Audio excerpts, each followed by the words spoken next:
Good evening and welcome to the regular meeting of the Petaluma Pedestrian and Bicycle Advisory Committee for Wednesday, October 4th. Clerk, will you please take roll? Alsemeyer. Here. Bond. Camarda. Present. Garcia. Here. Tar. Present. Quint. Here. Rakusen. Here. Earl. Here. Barnacle. Here.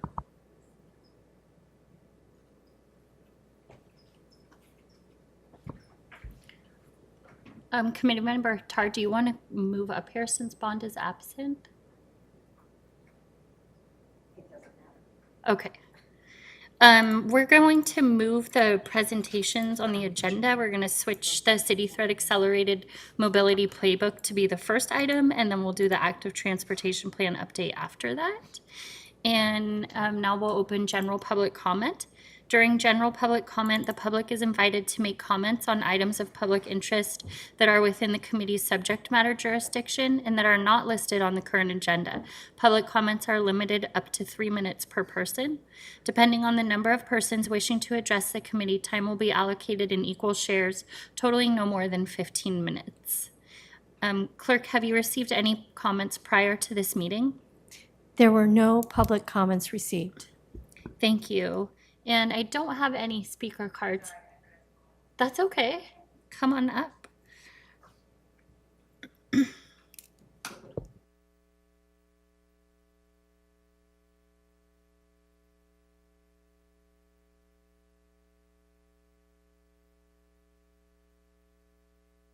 you hear me? Oh, there we go. Okay. So I'm Emily from the Sonoma County Bicycle Coalition. Today was International Walk and Roll to School Day, I think as many of you know. There were 9 schools in Petaluma that participated, and 3 more are going to participate later this month. I guess they had a conflict today. So Christina Panza, our director of the Safe Routes to School program, is still working on collecting numbers, but she has some early returns that she shared with me. McNear Elementary had a bike train with 63 bikes this morning. And Sonoma Mountain Elementary actually counted almost 300 students participating, which were split almost evenly between bikes and walkers. So she'll have more information, more complete numbers coming soon, but just wanted to share that with you. And also wanted to remind you that we have our first ever advocacy summit coming up on October 21st. This is going to be at Sonoma Clean Power in Santa Rosa, and it is a day of speakers and panels that are meant to sort of encourage and educate folks who are either new to the advocacy space or those who have been, working in it for a long time. So we have a really great lineup, and you can get more information and sign up on our website, which is bikesonoma.org. So thanks. Thank you, Emily. Okay, I believe that closes public comment. And so we have a City Thread Accelerated Mobility Playbook presentation. And Bjorn, are you introducing this? Sure, I'm happy to introduce it. Thank you, Chair, and good evening, members. So as I'm sure many of you have heard, and we've alluded to over the past several months, the City of Petaluma was happy to partner with Safe Streets Petaluma, who brought to us a great opportunity to receive technical assistance from City Thread, which is a nonprofit organization that was founded by a few folks who previously worked on some really cool projects with People for Bikes to help cities build out their mobility networks. So they, over the past several months, this happened really earlier in 2023, they conducted a number of interviews with city staff, community members. I'm sure some of you were interviewed, and really got to understand our community from the outside, and then provided a series of recommendations that really addressed both the city, but also folks in the community. On how to streamline and build support for the build out of our active transportation network. So happy to have Pete and Bruce here tonight, who really were, like I said, responsible for spearheading this effort, bringing this opportunity to the city, and have them share their perspective on the experience from Safe Streets Petaluma. And I'm happy to also kind of fill in from the city side as they present. So with that, I will share my screen. You can take it away, Pete.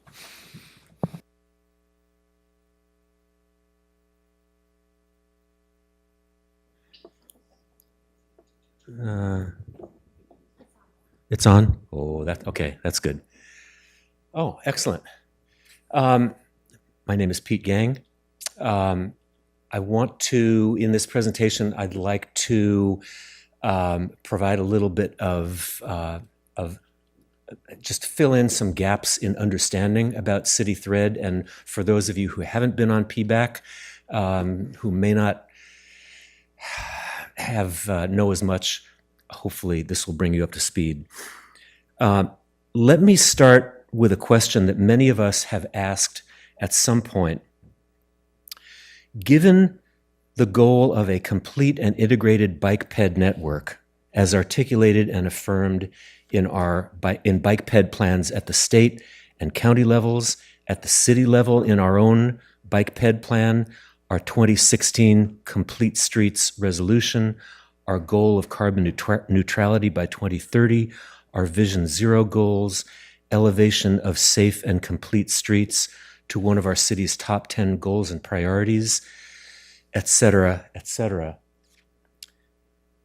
Given all of that, many of us at times ask, why are we so slow in building our bike ped network? Why do projects seem to keep getting delayed? City Thread helps us formulate an answer and points a way forward. So it started for us in February of 2022 when we first heard about City Thread from our friends, bike advocates in Santa Rosa, Alexa Forrester and Chris Gunther. They alerted us to a City Thread Zoom presentation that we attended. City Thread is a small firm based in Denver that had previously worked through an organization called People for Bikes. They'd worked with 5 large cities to get those cities to accelerate the build out of their non-automobile mobility networks, which in shorthand we're calling bike ped networks. So the cities were Austin, Denver, New Orleans, Pittsburgh, and Providence. In their words, they say that they, quote, audit the urban mobility landscape of your community. And in my own understanding, I think of their work as something like urban acupuncture. They identify places within the whole complex system, the places where the energy is getting stuck, where things are the bottlenecks, where things aren't moving. And they try to identify those areas and come up with suggestions for how to get things unstuck. So next slide. So data from the first 5 cities that they worked with shows that their work resulted in cities committing an average of 7.5 times more funding toward infrastructure projects, with 5.5 times more network miles completed within 2 years. So they have a pretty admirable track record of demonstrated success. So very briefly, I just wanted to go through the timeline of our involvement with them. Next slide, please. So in spring and summer of 2022, Bruce and I and a few other people were on Zoom calls with the City Thread principals and talked with them about doing what they call a readiness assessment with us. And at that point, we started a crowdfunding campaign in order to bring them to Petaluma. In the fall of last year, they announced a grant program. And in order to be eligible for that program, we had to raise $10,000. So we did our campaign raised $5,000. We received a commitment for an additional $5,000 from our city manager. And in December, we were awarded a grant for a readiness assessment. The grant, they said, was worth $50,000 in their consulting services. And just parenthetically or incidentally, the funds were provided by the Wend Collective, which is somehow related to third generation of the Walton foundation, and a bike component manufacturer called SRAM. So we then compiled long lists of all of the plans and studies and reports and resolutions and other documents that were pertinent to our mobility aspirations.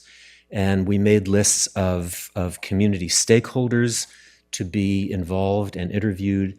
And we set up meetings, which took place in January of this year. And they interviewed council members, city manager, public works staff, community groups, and others. In May of this year, there was a Zoom presentation of their final report, which they called their Accelerated Mobility Playbook. And then in June of this year, they invited 2 people from each of the 9 cities that had been awarded this grant to come to Denver for what they called an AMP, an Accelerated Mobility Playbook gathering. And they very consciously invited 1 city member of city staff and 1 community member from each of the 9 jurisdictions. And that was very conscious because they want to deepen the connection and the relationship between community and city. So at that, I went to that meeting, as did Bjorn. And incidentally, Santa Rosa was also a beneficiary of this program, and a community member and a staff member from Santa Rosa were there in Denver as well. Well, okay. Next slide. So what is the Accelerated Mobility Playbook? I think it was maybe distributed to you. Some of you may have had a chance to read through it. It's a little dense and full of jargon. I'll say in my own words that the Accelerated Mobility Playbook is a set or a sequence of strategies intended to build broad community support for a complete mobility network.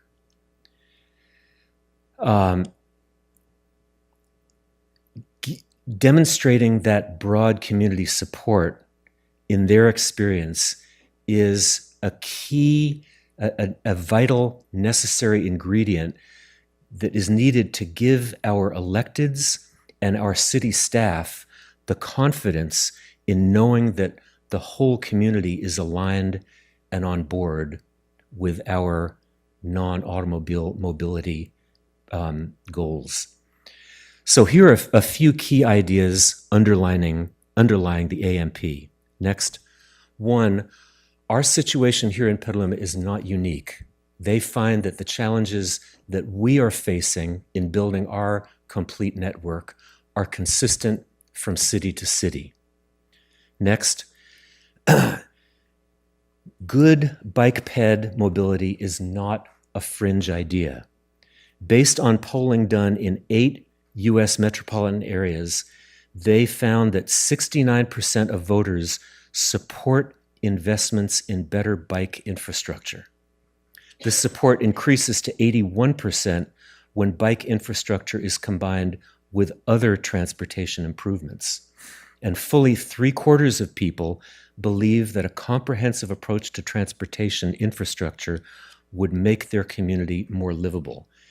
This, to me, when I first heard it early next year, this was pretty startling because I think many of us labor under the illusion or misconception that it's just a small fringe group of us bike advocates who are in favor of complete streets, whereas the data suggests that it's a clear majority of people in our community. Next slide. Furthermore, it is misguided when we want to put the blame on our electeds or on our city staff for our lack of progress. CityThread repeatedly stresses the image of a three-legged stool. And they tell us that in order for a city to function most effectively, we need elected leaders, city staff, and community advocates all working together.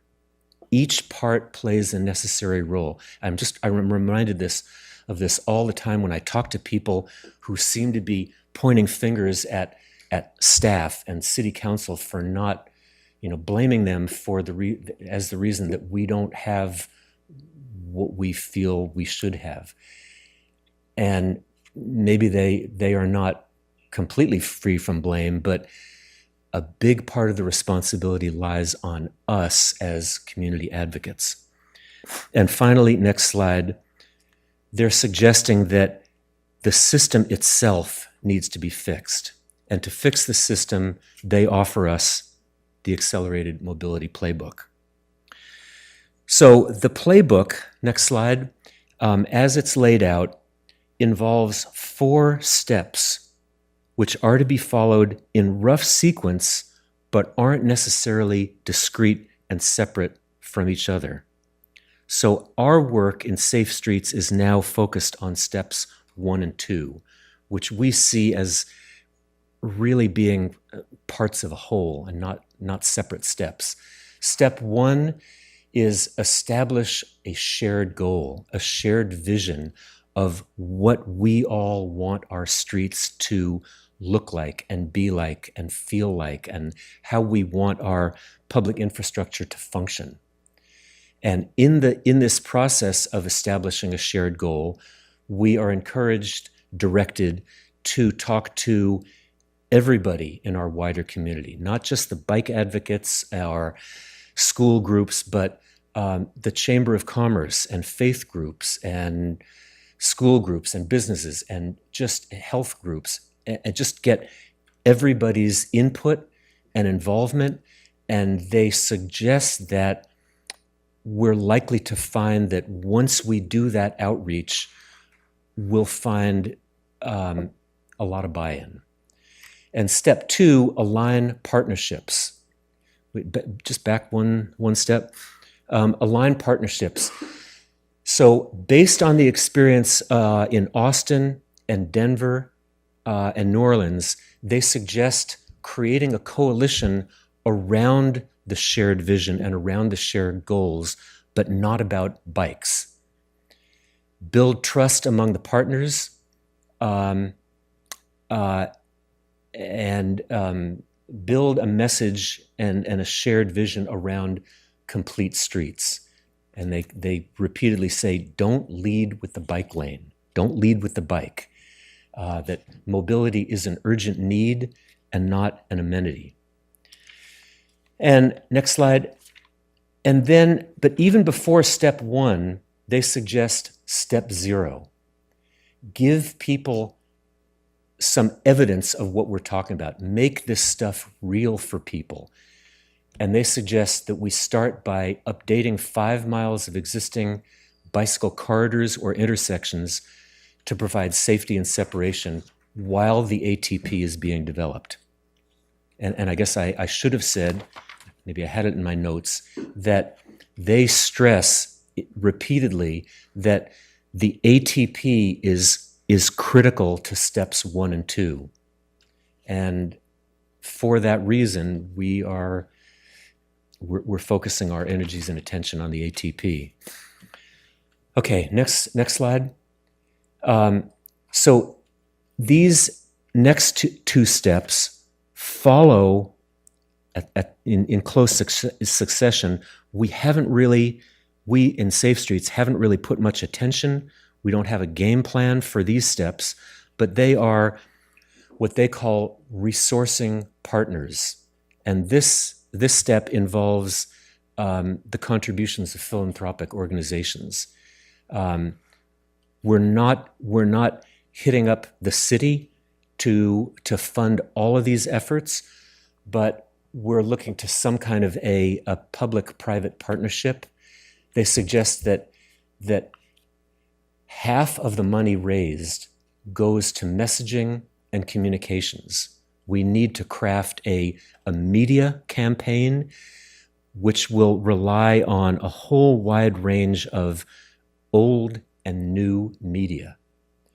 And they also talked about polling, using professional polling firms to gauge the public's interest or appetite in complete mobility networks.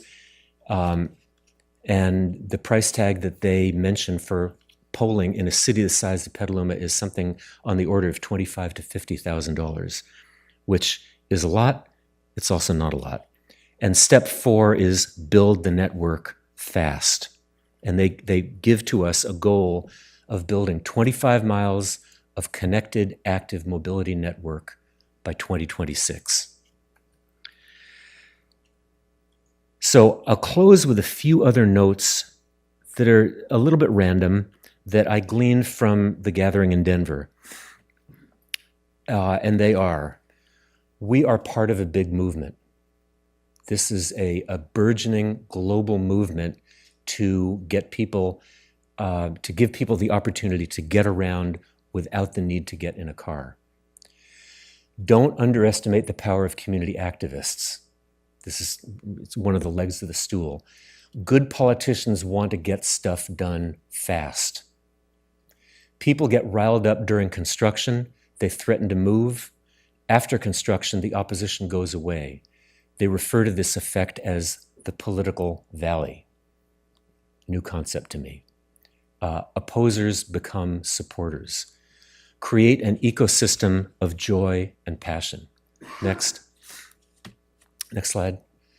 The experience in Austin, protected bike lanes cost around $50,000 a mile for paint and protection if done by city crew, $200,000 per mile if done by outside crew. Trails cost $3 million to $5 million per mile. They say the rally around a message that appeals to everybody, and the message that they used in, I think it was New Orleans, was more safety, less stress. It's interesting, here in Petaluma, I've heard from people in cool Petaluma and from our mayor that one of the most often heard complaints about our streets is people drive too fast on my street. And also, we all agree here in Petaluma that traffic is an issue. So if we can build a message around those popular ideas, we're maybe headed in the right direction. Convenience and connectivity are top priorities for many or most people. Next. And I mentioned this, the polling of likely voters. You want to target people who voted in the last election, 25 to 50,000 in a city the size of Petaluma. Polls help deflect opposition. There will always be those people opposed.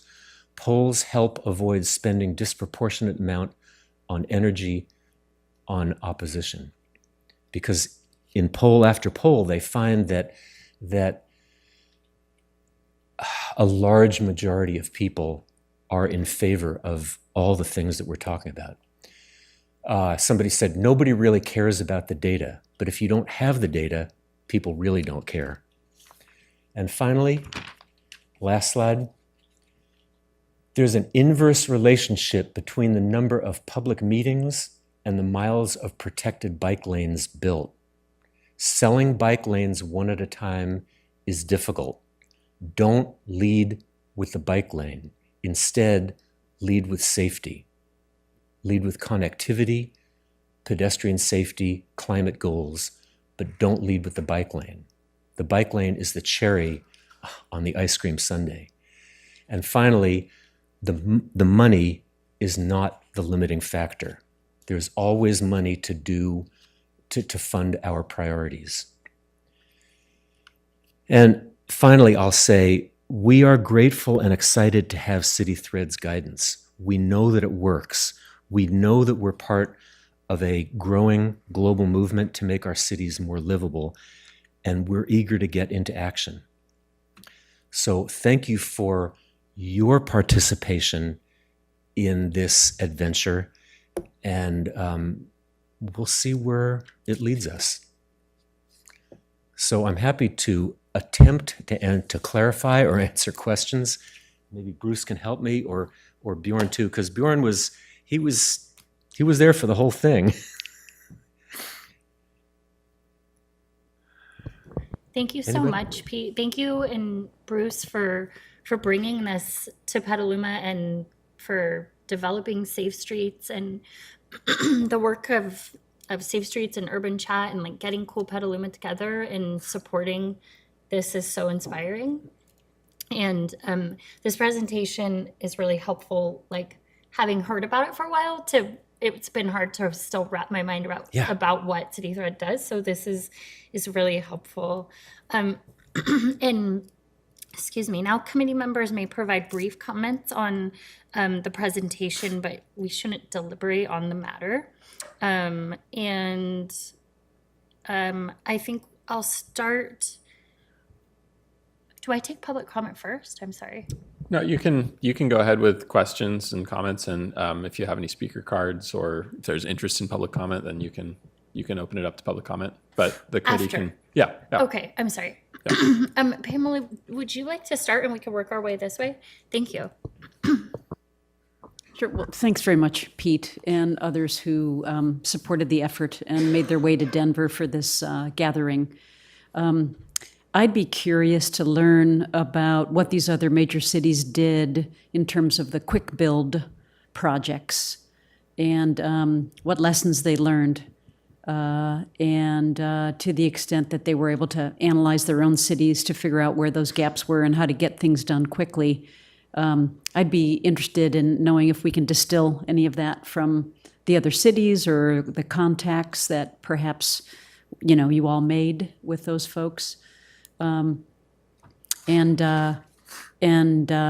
like, it's a little bit of it's important for us to understand that the coalitions to get behind these efforts can be made broader and broader.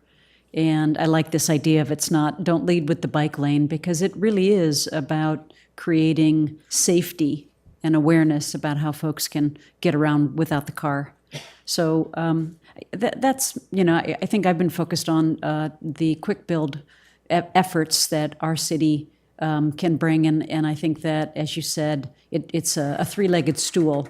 And those such as yourselves and perhaps some of us up here can do more to help bring about community engagement and support. Thank you.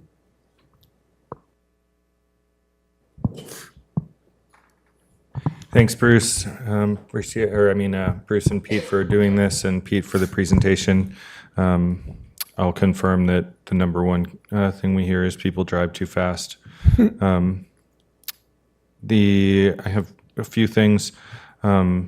I appreciate don't lead with the bike lane. I also think and what I really took from the AMP is making it inevitable too, of like setting a goal and achieving it. And I think sometimes we, like some of our surveys,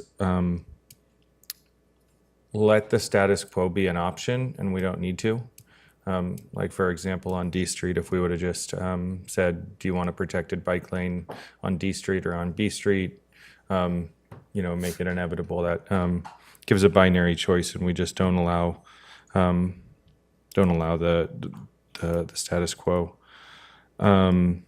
I appreciate the political valley, the opposition going away. What that also means is timing matters, especially with district elections. So I think as a body up here, thinking about when we take on projects and where they are in the city, so that there's not a huge amount of opposition and like it's not a top priority. Like I'll say in 2022, Rainier, that project, like having worked walked door to door in that neighborhood, that was like the number one thing that people wanted to talk about, was how much they hated the protected bike lane. And, they had ice cream socials to talk about how much they hated it. And it was like you just had to have a position. And so it made it really tough for a candidate or a council person to be really like shamelessly in support of it. So picking our fights carefully also matters. Otherwise, loved all that stuff. And then my one question for Bjorn is, do we have 5 miles picked out? Yeah, so I was actually looking at all of our projects in the pipeline, and sorry, I'm just referencing. Let's see. We've got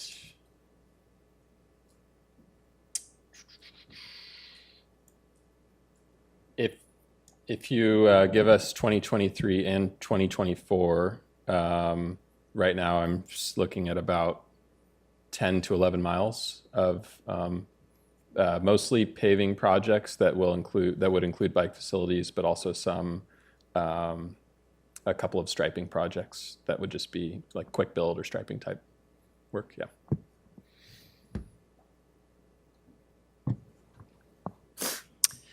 Thank you for this presentation. I've seen you at other committees and commissions, and this really helped to bring everything together. I really like that piece about the political valley. I think that that's important. There is still one person fighting the fight on Rainier, still parking in the bike lane. But at some point, I do also think that people are there's enough movement in, at least I feel like in this town, that again, I don't know why none of us ever thought to not talk about the bike lane. That's really I feel like this key piece of, if we just, I think that wording and leading with the other pieces are going to be key. And I feel like if we already have this amount of projects in the pipeline, again, if it's typed up properly and marketed properly, I think that maybe we could get a lot more support, especially from families that I know want east-west, myself included. I would like more east-west type stuff. It makes it a lot easier for us. So thank you. Thank you.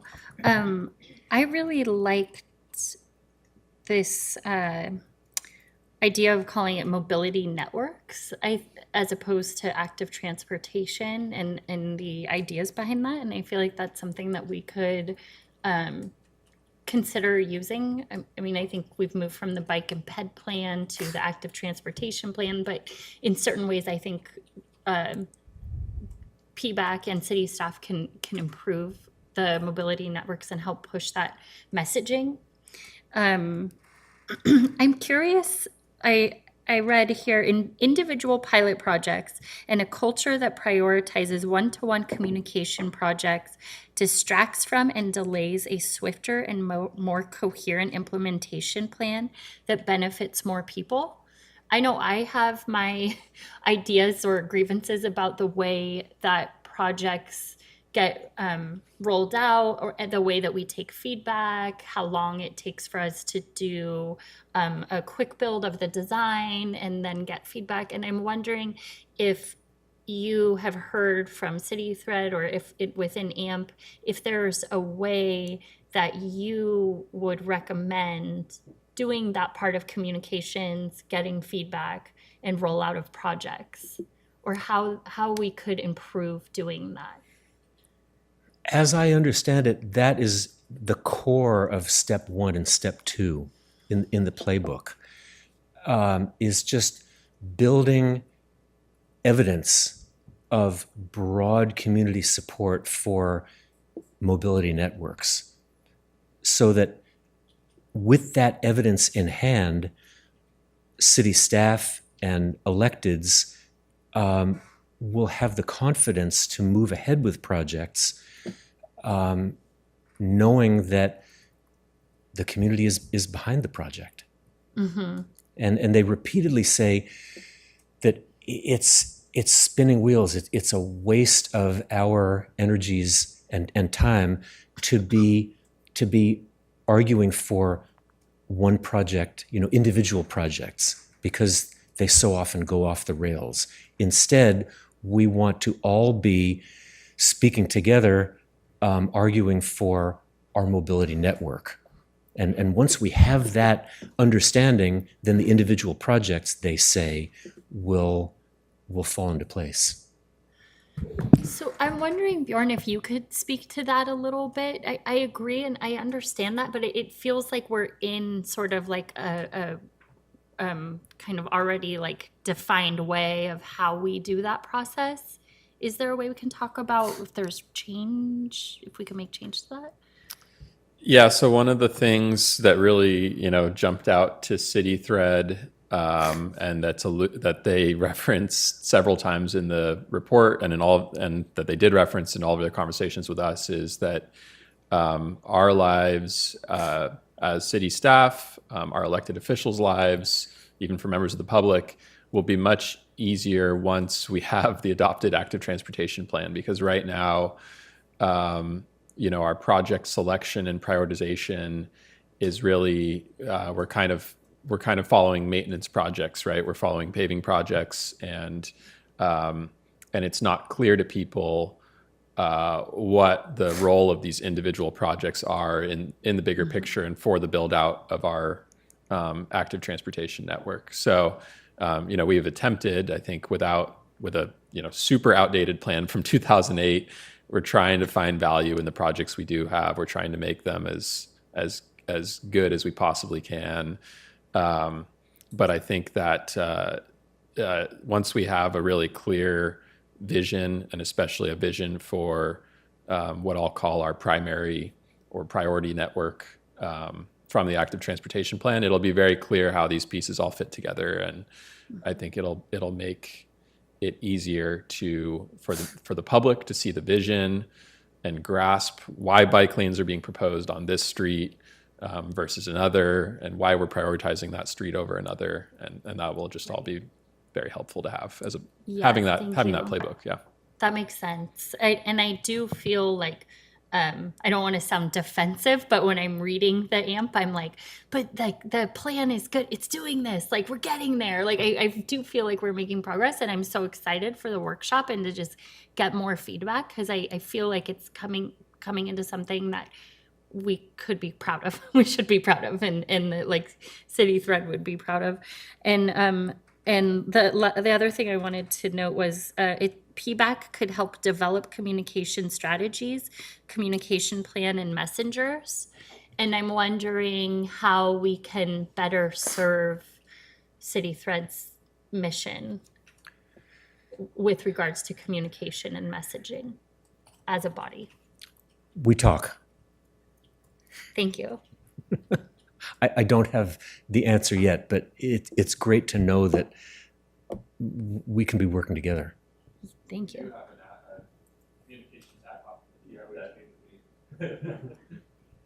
Great. We've also got some more pressing ad hoc right now. Appreciate that. Great, thank you for all the great comments and wonderful presentation. I know I wish I could be on that ad hoc as well. I had definitely think about the marketing communications aspect of this, and a few things come to mind quickly, I think, to kind of, getting beyond bike lanes for sure. I've been in those arguments and they don't go really anywhere. But when you bring in that personal story of sometimes kind of almost of the trauma of getting hit and what that's like, that can, I think, sway people quite a bit. And what came to mind was that Caltrans, kind of like drive safe, my uncle's, at work, something that is kind of getting like, it's about safety, right? It's about, making sure that we have safe routes to get around and do our everyday lives. So yeah, I for sure echo that comment of just is there any way we can get involved beyond the ad hoc for the marketing communications? The report Yeah, I agree. It was a little bit jargony and dense, but there's a lot of great material in there. I'm wondering if City Thread has ever done anything like a report card or some summary findings that distills maybe some of the messages that are repeated at every city, and being like, what's the real message for Petaluma? Can we distill that a little bit more?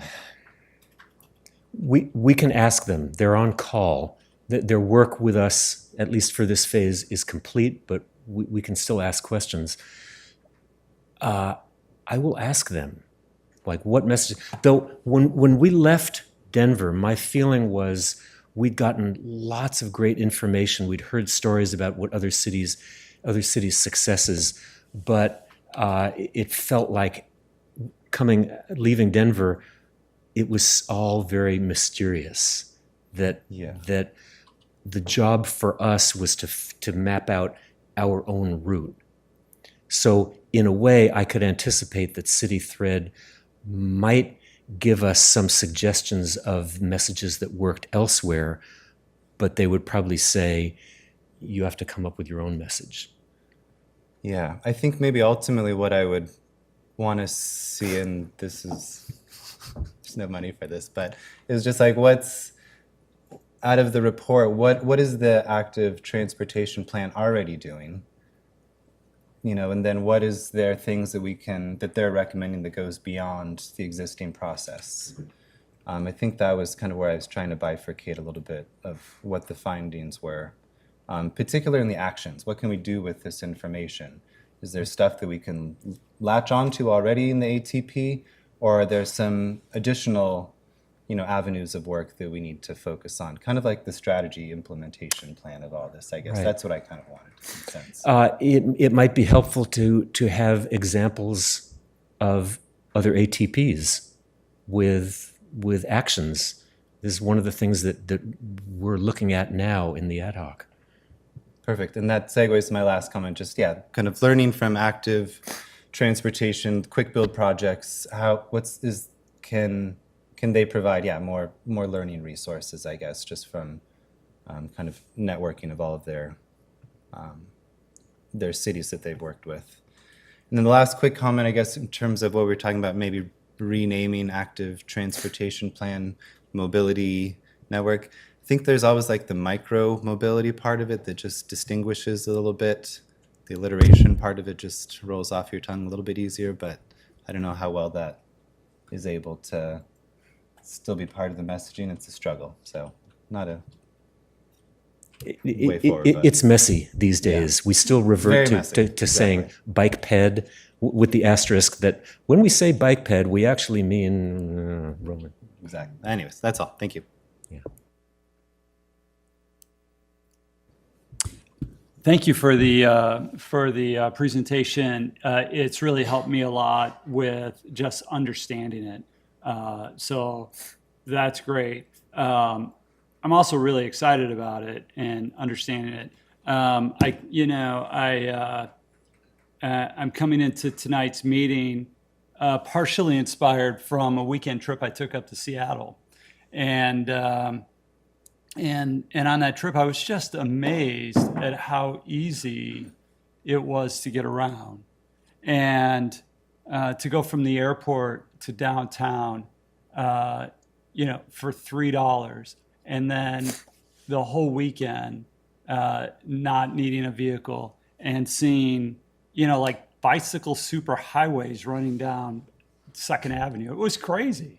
So I see that, and the whole time that I'm experiencing it, I'm contemplating, what can we do, right? And how can we start to do a better job and move in these kinds of directions. And then I, received the carbon neutrality blueprint over the weekend in my email, and I took a look at that, and the goal to be carbon neutral by 2030, if my memory's correct. And that's right around the corner, right? And the only way we're going to achieve those goals is if we build the infrastructure. It's not It's if you want people to get out of their cars, we have to find a way to build the infrastructure to make it easy for them to do it.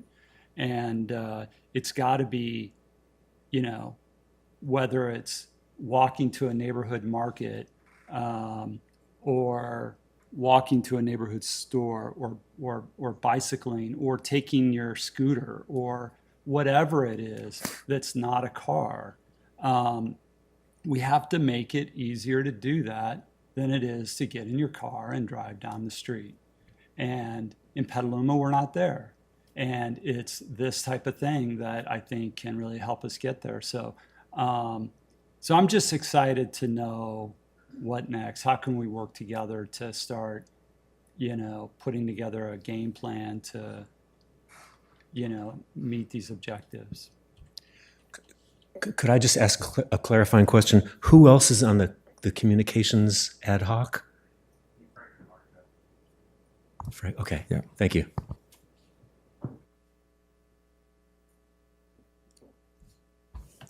Yeah, and I'll say great presentation. Really appreciated the context you brought with that meeting in Denver. I really like this presentation. It wasn't just a summary of what I had read. You added some pieces there, so thank you for that. Part I really honed in on upon first reading this is on page 22 when they talk about I believe it was 8 metropolitan areas that were surveyed and how generally the public was 69% in support of just bike and ped infrastructure improvements and 81% when paired with other improvements. And this gets me thinking about our upcoming repavement schedule of Caulfield, Western, well, I guess before that is Howard, Caulfield, and Western. And I guess this is a question for Bjorn, and I'll try not to make it too long-winded, but is there, I know budget-wise, we kind of set aside monies for like landscape improvements, and I'm thinking, do we already have a package of kind of other than car infrastructure improvements that we can bundle together and make space for on the budget? And of course, coming from me, that would include street trees, but also stormwater improvements, active transport improvements, everything like that. Is there a way, or is that already happening, or how can that kind of all dovetail together and make room and make money for it? That's a really good question. Paving projects, from project to project, they are generally funded in different ways. So for example, with Howard Street, because that involves such intensive utility work, a good amount of that project will actually be funded by utility enterprise funds, with some street maintenance funds to supplement those utility funds. Our Caulfield Lane project is actually partially funded by a state grant. So we have different funding sources for each of the paving projects. They're coming from different buckets of money, and then obviously with each project, you just have, going into it, you're taking a rough estimate at the costs based on the mileage, the type of work, the amount of ground you're covering, the type of work that you're anticipating, and but you really aren't going to know until you get deep into the design process, really how much the project will truly cost, where the bids are going to come in. So all of that is to say, it's complicated. I think it would be a really good topic for a follow-up discussion to bring, Ken and Gina in here, Jonathan, our CIP manager, to kind of walk through the different trade-offs and considerations with the way paving projects are scoped and ultimately what gets included. I think what's really, what we have heard loud and clear is that there is an appetite to, we spent basically the entire Howard Street workshop talking about utility undergrounding, right? So there are a lot of things that people understandably would like us to address with paving projects, and now it's just a matter of figuring out what we have budget for and what we can include. So not a great answer today, but I think it would be a worthwhile conversation, and we're very aware of the appetite for street trees, bioswales, utility undergrounding, improved sidewalks, all of that stuff as part of these paving projects, where traditionally they were, historically they have been looked at as paving projects, right? So now we're kind of. I had a feeling it wasn't going to be as simple as I thought. Just add that line item in there and we can definitely fund it. But, I'm thinking as you're saying that, whether it's kind of the ideal scenario, maybe partnering with a street paving project, or maybe there is some kind of package that we can put together so that when we do active transport improvements on a street, we're also including some of these other pieces to kind of garner that community support and meet multiple objectives at once. Anyway, something that I'm sure you guys are already thinking about, I just wanted to point out. And then for Pete, am I understanding correctly from those stats? I think it was pretty clear cut, but trails, so kind of independent active transport infrastructure is how I interpret trails, vastly more expensive than kind of shared infrastructure on streets. According to the information that they shared. And I can understand that because often the trails have to be graded, they have to be built, whereas doing something on a roadway, it's already there. And it may just involve striping and other physical barriers. So I don't want to read this into their analysis, but I would guess in that example from Austin, do city threads prioritize that kind of shared infrastructure starting there instead of trails when it comes to ATP improvements? That was not an implication, and they weren't making that, and I wasn't making that. I was just throwing some numbers out that were interesting to me just to get a sense of scale. Okay. Well, then I won't spend any more time on that. I can I might actually be able to address that. So I did have a call with Kyle fairly early on. I don't know if Pete or Bruce, you were on it. And he was interviewing me about our existing conditions in Petaluma, and we were looking at Google Maps together and looking at our bike network together. And his observation, again, as a transportation planner, an expert from outside the area, I don't think he's ever been to Petaluma. He's looking at the size of our city, and he was like, "Wow, you guys, I think you've got the right size, you've got the right topography, right? Most trips in Petaluma are probably under 3 miles, maybe in that 3 to 5 mile range, where you could really be, it could be a very bikeable city, and it isn't a matter, his recommendation was, if I were you, I would not focus too much time and energy on the really difficult projects that are going to be costly and involve property acquisition and take years of design. I would focus on figuring out what you can build quickly, and really honing in on those key pain points as people are trying to bike across town. Kind of the Lakevilles, Washingtons, D Street, those types of corridors where at some point in your journey, you're going to have to bike on or across one of those streets, right? And that was kind of his takeaway, is focus your energy on the real pain points at the core of the network, and that will unlock the city's potential. That makes sense, and that's kind of what I was wondering, if they gave a sense of prioritization, so thank you for that. And then I, as a comment, I wanted to say maybe this is no mistake because Pete is on our ad hoc for the ATP plan, but marrying active transport goals with overarching city goals was, I think, a core part of when we formed the ad hoc, what we got to work doing. And so it was really nice to see that mirrored in City Threads language of, hey, make sure you're referencing these other goals. It makes it more effective. So I think we're on the right track there. And then, I guess on this messaging point, I liked their more safety, less stress kind of messaging. I'm wondering, I would guess if they had one, you would have already asked for it. But do they have a PR kit or a language kit, or here's what works for social media or anything like that? As I understood in Denver and in all the conversations, they're leaving it up to us. Come up with a local solution that fits your needs. They're just giving some suggestions of what might have worked in other places, but they stop short of any kind of being prescriptive. Like, you're on your own, you figure it out. Okay. Yeah, I like to have a campaign we can steal good ideas from. But well, thank you again for the presentation. Thank you. Thank you so much, Pete and Bjorn. Lastly, I'm just wondering how this could fit with the blueprint and maybe have City Thread be specific actions as part of the blueprint, which maybe we could talk about at the blueprint workshop. Blue zone. The climate actions blueprint. I'll That's just right. come back for for one more. And Yeah, I forgot Marcia. I'm so sorry, Marcia. She's down there. I'll just say very briefly, I also skimmed through the greenhouse gas reduction blueprint. That's what you're talking about. It's a meaty document. There's a lot of good stuff in it. There's a lot that is a lot of gaps that need to be addressed.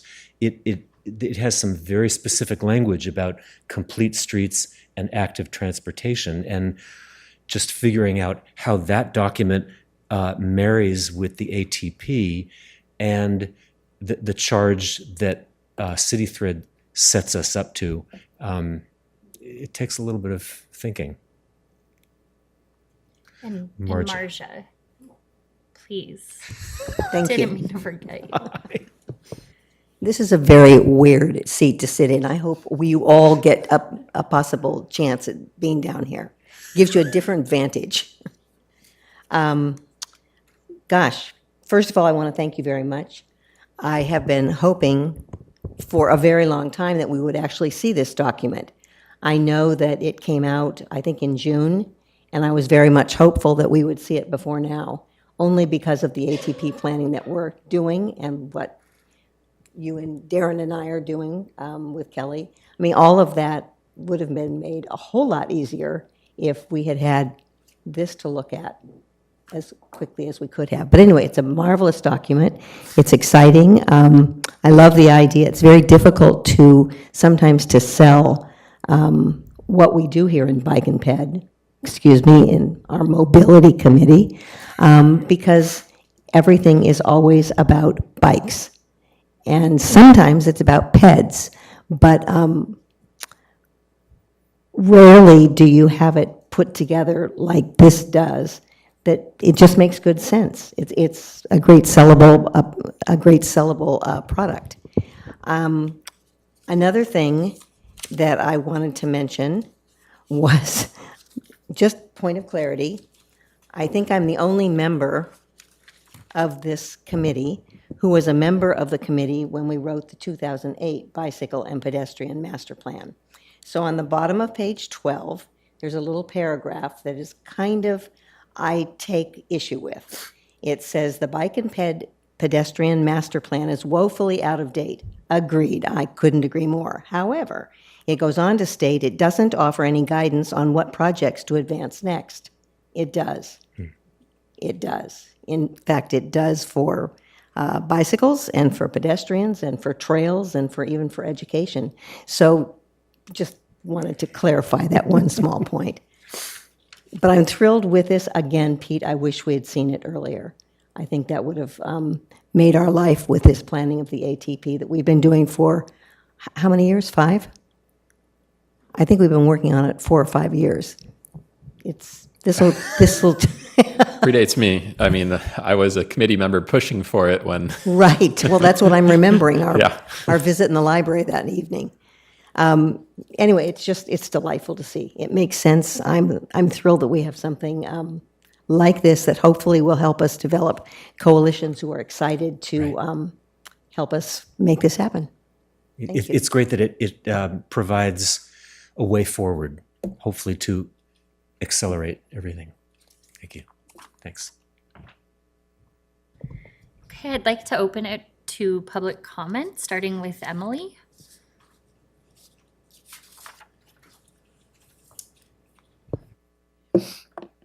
Hello again. Emily from the Sonoma County Bicycle Coalition.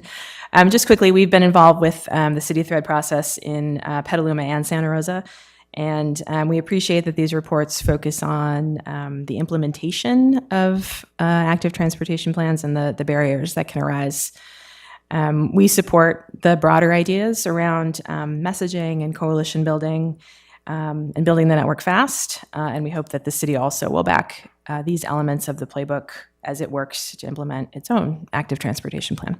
Thanks. Thank you. And next, Bruce Hagan.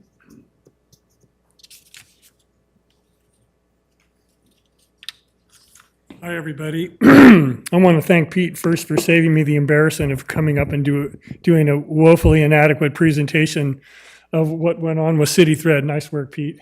I was on PBAC back in the good old days, and we looked at development projects and where the bike racks and the cut-throughs and the showers were going. And then eventually we started working on the 2008 plan.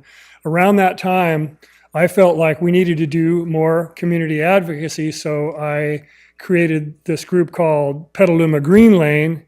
We made a map. We did some work with the high schools and making map kiosks, but it didn't really go anywhere. And I kind of liken it to there were as many people as interested in that as there were cyclists on the street back then. Now you can hardly go down the street without running into one. That's a joke. But I think the level of interest in the community for doing the things that are necessary to make this work happen way faster than it did over the past 15 years are there. You folks, the council, the staff, and again, things we run into is in an effort to be transparent and engage the community, you can go too far with that and you can get 0.1% of the community taking up all the time. The project stops, and nothing happens, and people just complain about government is a waste of money.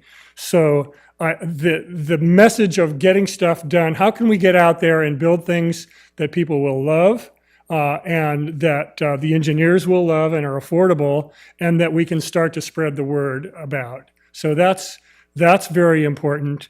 I did want to talk about, some of you have been involved and have been on some of the email lists for Safe Streets Petaluma since we started this up. I think it was like April last year. But we were concerned not to tell everybody. Maybe we should have just come in then and said what we knew, which wasn't very much. I think the City Thread findings have really given us something to sink our teeth into. I'm glad we're doing this now. The question in my mind is, how does Safe Streets Petaluma, which is going to become Petaluma Complete Streets Coalition, with the intent being that it's not just about safety, it's about all the things that complete streets define, and we didn't define it, they've been around for a while, but how do we bring all those things together? And how can that coalition reach out as, grandparents or somebody that watched a female deer get hit on I Street, watched it draw its last breath in front of me while I was riding down the street. Those emotional experiences, the concerns for our kids, the concerns for being able to do something about climate, how all those things can be brought together in an effective way so that we move this along. I know there's kind of a random collection of thoughts here. Pardon? The 3 minutes are up. Okay, that's probably all I need to say for now. Thank you, Bruce. But I'll be working with y'all. Yes, thank you. Okay, that moves us to our next presentation, which is the Active Transportation Plan update for October 2023 by Bjorn. Thank you. Let me just cue my screen up here. All right. And sorry about that, Bruce. Yeah, there is a timer, a 3-minute timer up there, just for future reference. Apologies that happened. Alrighty, so a quick update on all things active transportation plan related. So we've got our rescheduled open house on Wednesday, October 25th, 6 to 8 p.m. at the community center. And this, as I previously described, will have an open house format. So we'll have different stations around the room where people can engage with specific subject matters or content from the plan. This is the tentative station list, and I would love your feedback on anything else you'd like to see us include. So just a station outlining vision, goals, actions, everything that our ad hoc committee's been up to, and I've got an update on that following in this presentation. And then maybe parsing out our proposed bike network and pedestrian network, with the pedestrian network really focusing on sidewalk gaps and intersection improvements. The bike network being all of our on-street bike routes, and also would love to continue to solicit input from folks on where they'd like to see improved bike route or improved bike parking. So we'll have some sticky notes that people can add to maps. Given looking through the feedback that we received on the social pinpoint map, it did appear that there were a lot of folks who were really only interested in our off-street trail infrastructure. So I was curious to get your thoughts on whether it would be worth having trails as its own station, or we can obviously show trails on both the bike map and the walking map, given that those are bicycle and pedestrian facilities. So wanted to get your thoughts on that. And then also just hear if you have any other thoughts on stations where we might engage folks. But really, given that this is kind of the meat of the plan between the vision, goals, actions, and then the project map, those were the ideas that came to mind. Yes, Marja. I was just going to say that I'd love to see trails as it's separate, stand separately. Yeah. Yep, I would agree with that. I think there's seen in the context of where the bike paths are too. So if you want to go for a hike and not have to get in your car, showing those relationships I think is really helpful, giving the big picture. Okay, cool. Yeah, we'll have those three stations, and then again we'll have trails showing on both the bike and pedestrian maps as well. But the trail map can be a little bit more focused, and it might actually be interesting just to look at that too and understand. I think it'll make the gaps really pop out in our trail network as well. Any other? Oh, yep. Maybe a booth or something for our advocacy groups so that they can make connections with the community who's there as well. Support implementation. Yeah, that's a good. Call it an implementation table or an advocacy table. Yeah. Community partners, community organizations, something along those lines. Yeah. That's a good call. Also, are we all allowed to attend this? Yes, so you are all allowed to attend it. We, again, just being mindful of Brown Act, wouldn't want to see 5 of you all huddled up in a group at any point in the open house.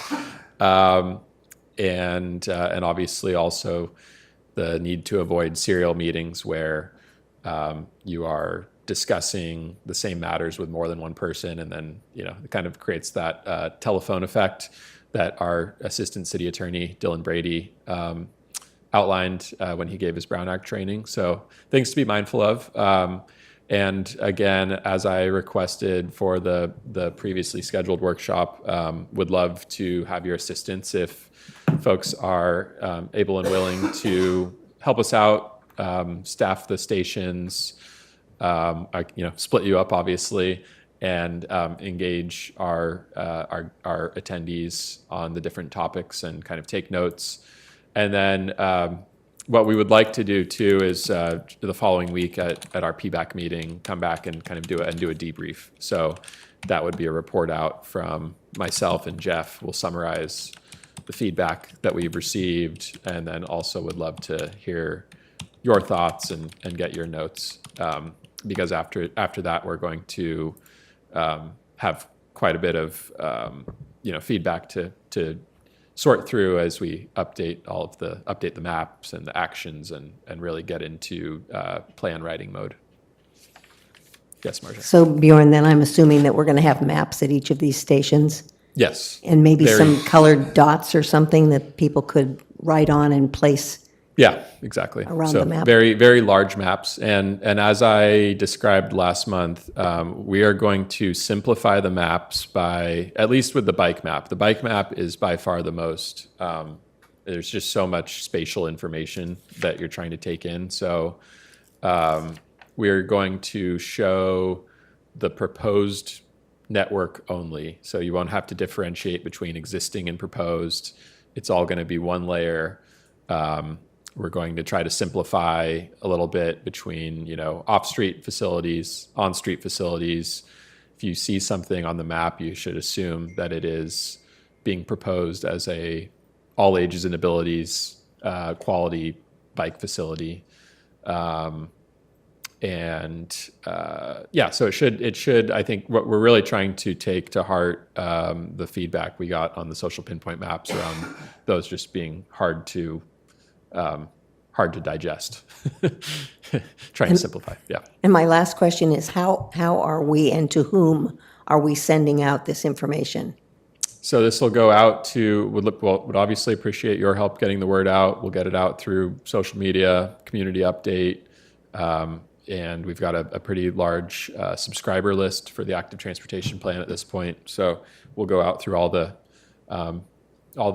typical kind of city channels, and obviously would love, for our community partners, Safe Streets Petaluma, SCBC, et cetera, to help us get the word out.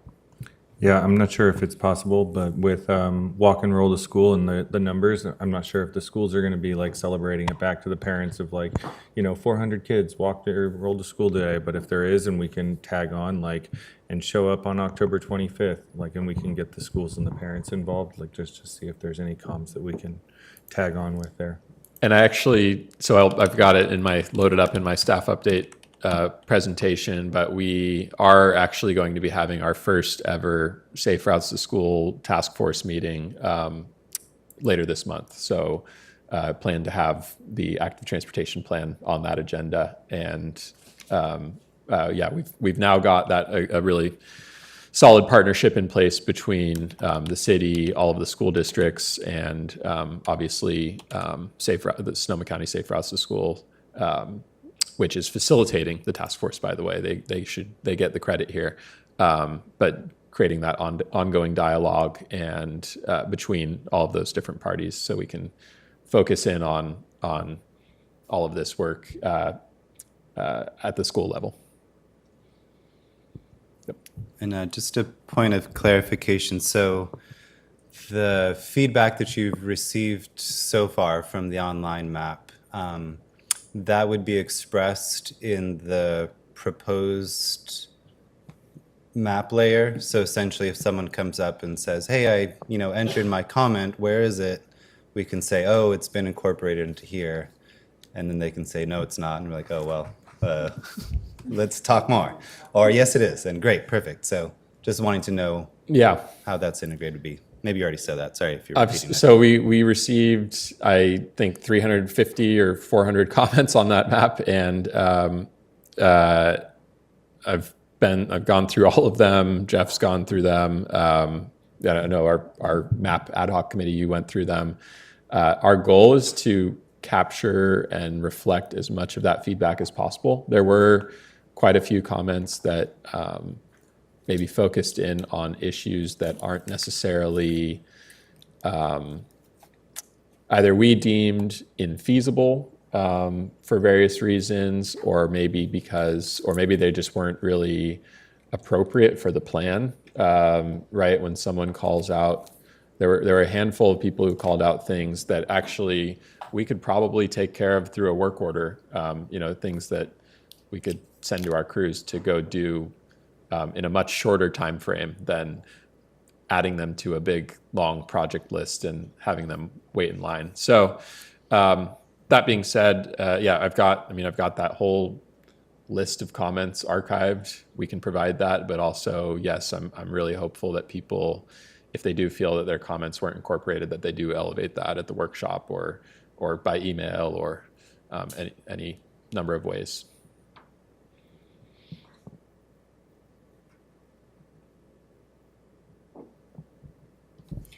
Is that it, Bjorn? Are you taking us Oh yeah, through sorry. the rest I'll of this? yeah.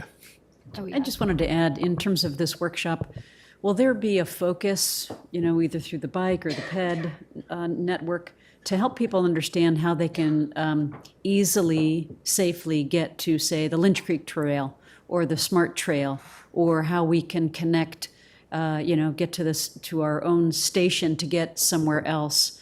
I think that there are folks in town who are interested in these, short recreational types of trips with their kids and for themselves. And so maybe to help folks understand how we're addressing those kinds of gaps specifically as it relates to those corridors. Yeah, I feel every time I look at a bike map with someone, it feels like I feel like we have that conversation of, someone will say, here's where I live, here's where I want to bike to, how should I get there? And then we kind of go through that exercise of, looking at the lowest stress route possible. So I think that naturally having all of these maps up will lend itself to those conversations, and hopefully not only in a way that educates them maybe on some possible routes that they can use even in the interim while we wait for while we wait for the network to be built out, or maybe they find out about a street or a facility or a route that they didn't know about previously. But also it will be enlightening because now we'll see, maybe we'll see a new gap in the network that we didn't think of before. So yeah, I think it can be both. It can be mutually beneficial. Yeah.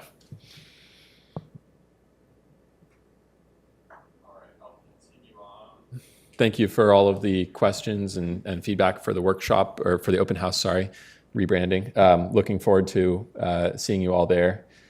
And I'll move on to the vision and goals. So I don't think much has changed since last month, but figure it's helpful for the committee to see this as many times as possible as we work through this process.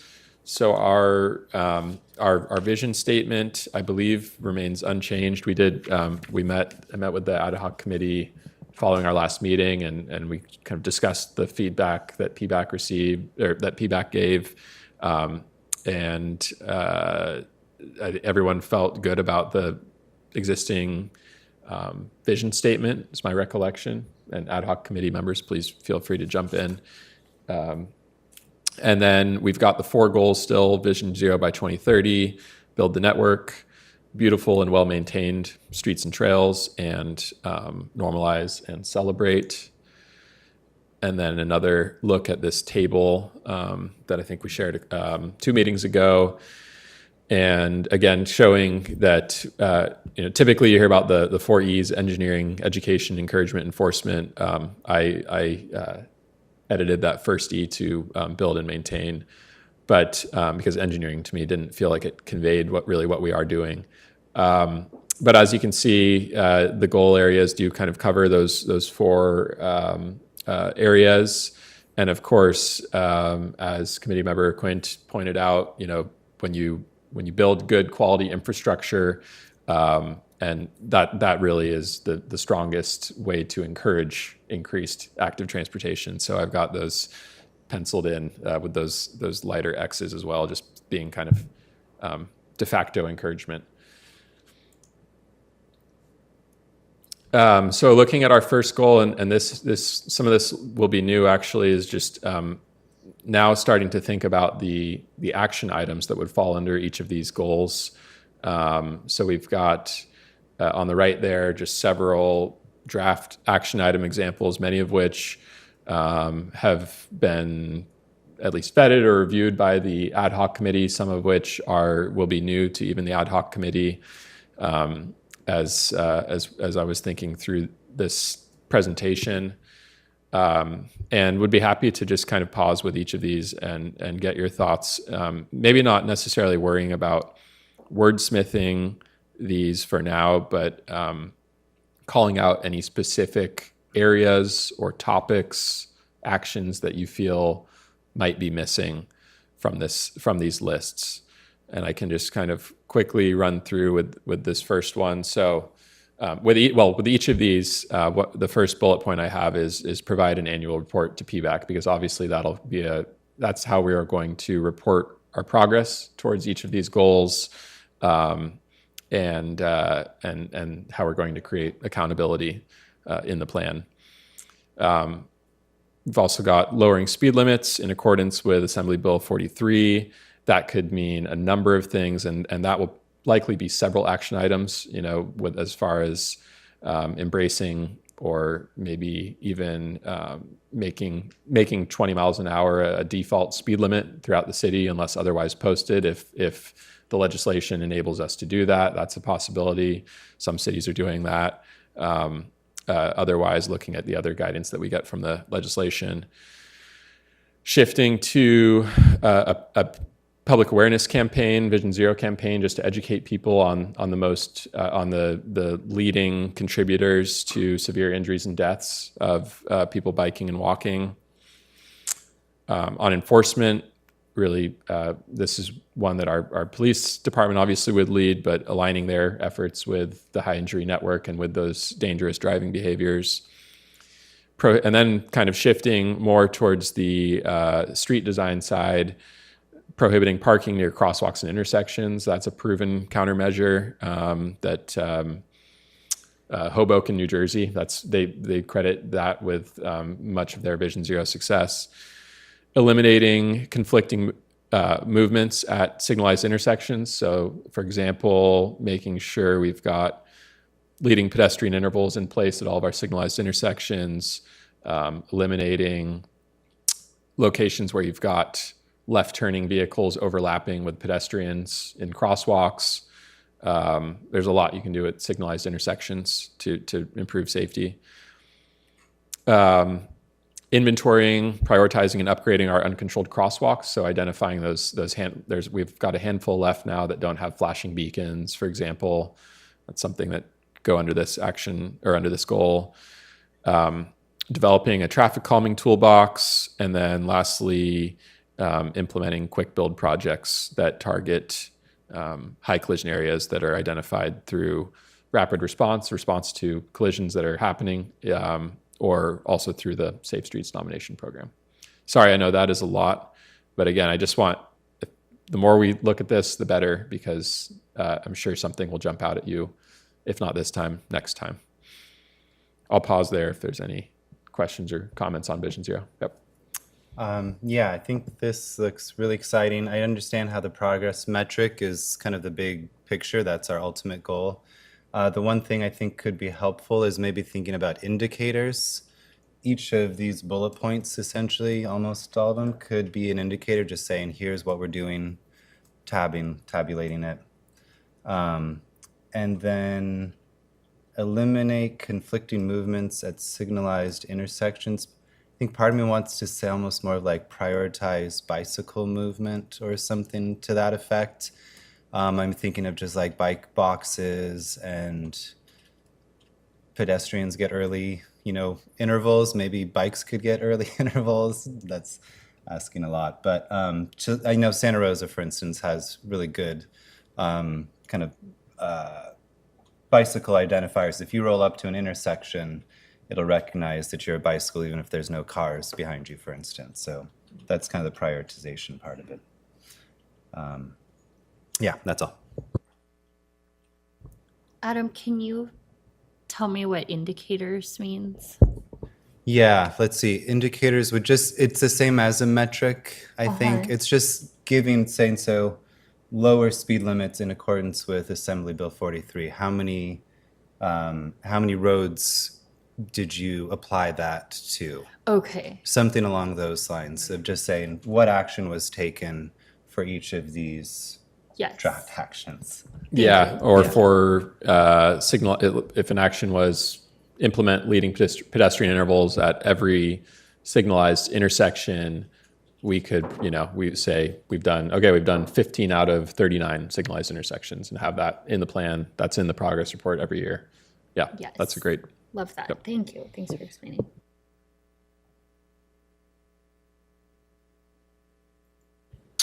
Yeah. I'm looking at the SF Vision Zero action strategy. I haven't found it because I just was on there, but there's something also about like remembering those who are lost and not letting that just sort of like go away. We've got a couple of ghost bikes in the city, but there's nothing to remember the pedestrians who've died on McDowell. And so it feels like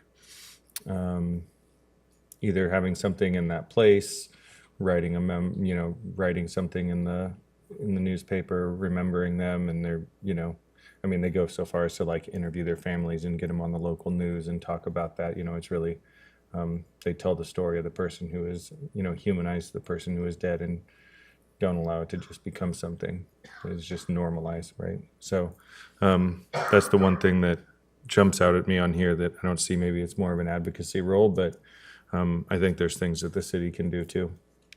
And there's also, with each of these actions, we'll identify a lead, right? So whether it's public works or police, or we could have items in here that are identified as a PBAC lead even, or community lead. So that's definitely another option. I've really been looking at it through the lens of city responsibility, but it's a really good comment to open it up. Yeah.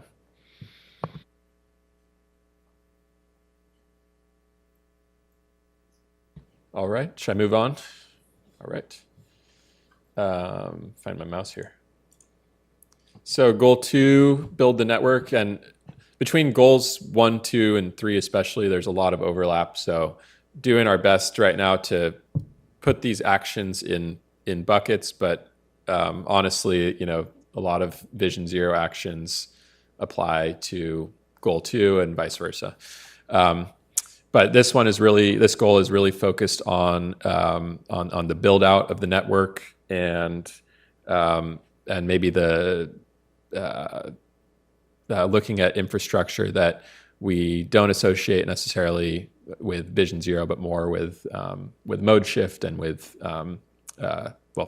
building out the network.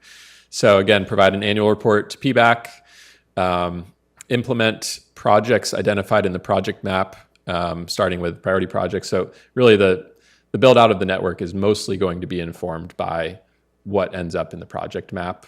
So this goal may be a little bit lighter, but there are still several things that obviously fall under this goal.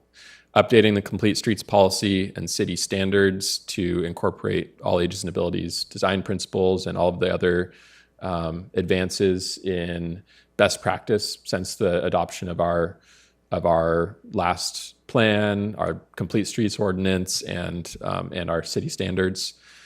Developing a crosswalk policy that identifies criteria for where to install marked crosswalks. That would be really helpful for us, especially as we're going through paving projects and or responding to community requests for intersection improvements.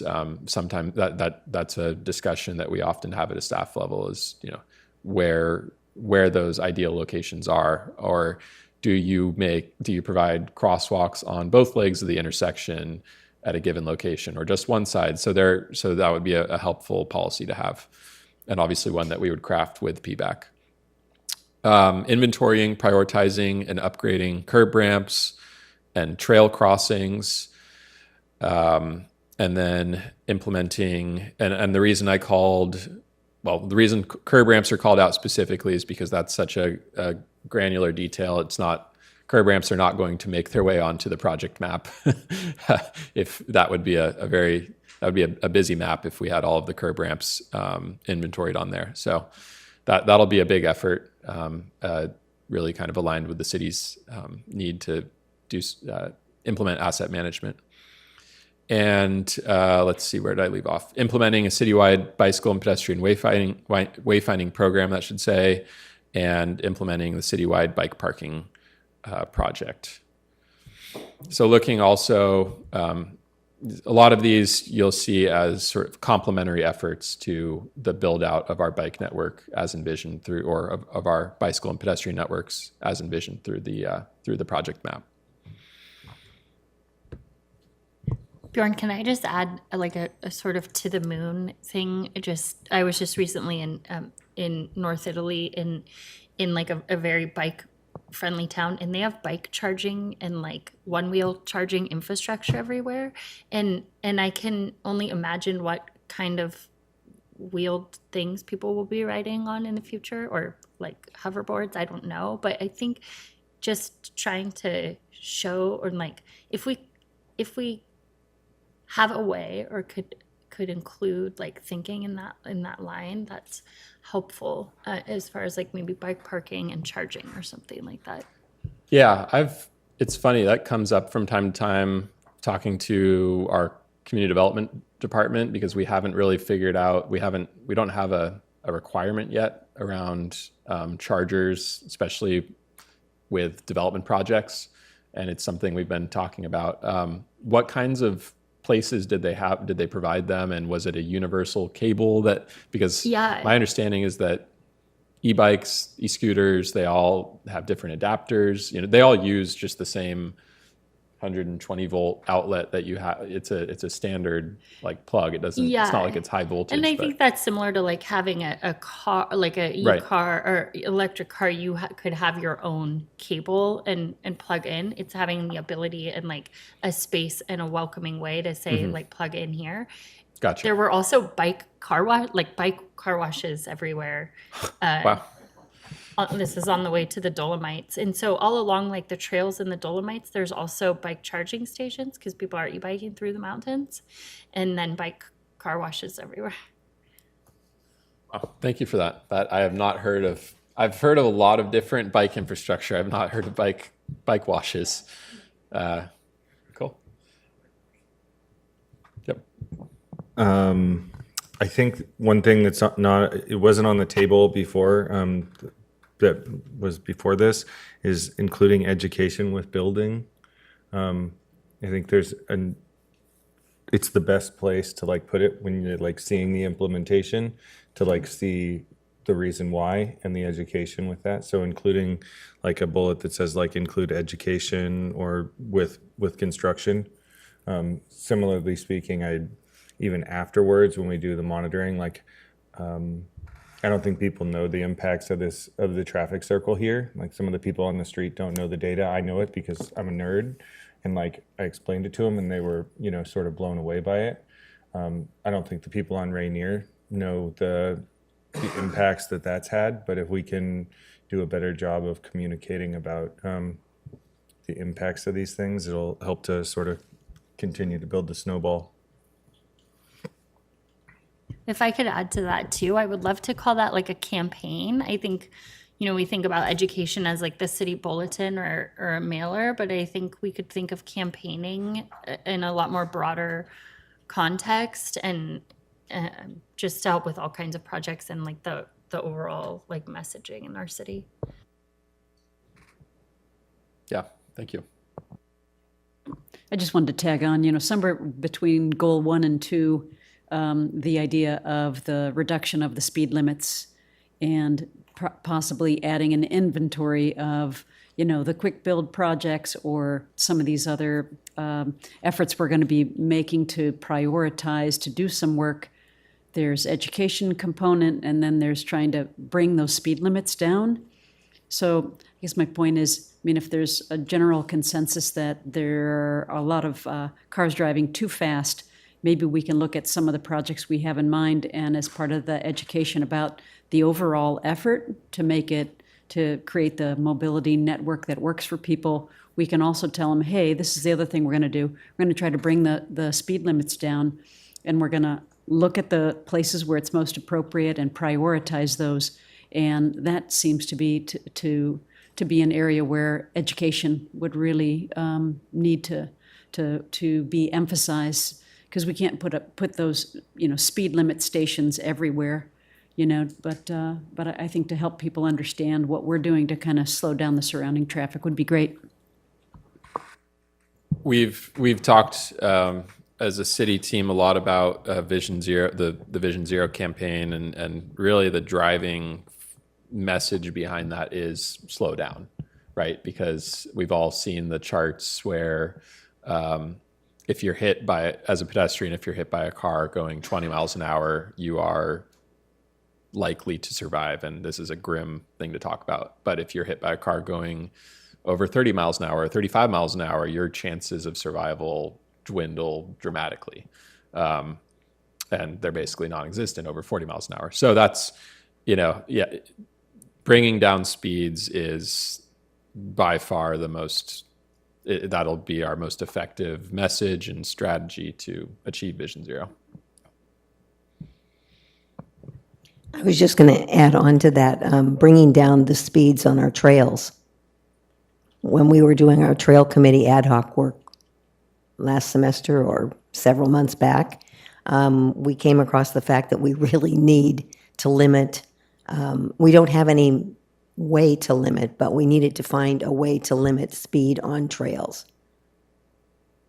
So if we're going to do it with one, maybe we could do it with the other as well. One other piece to build off on Nicole's comment. I remember 2 weeks ago at our ad hoc meeting, we talked about microtransit, other forms beyond bike and ped.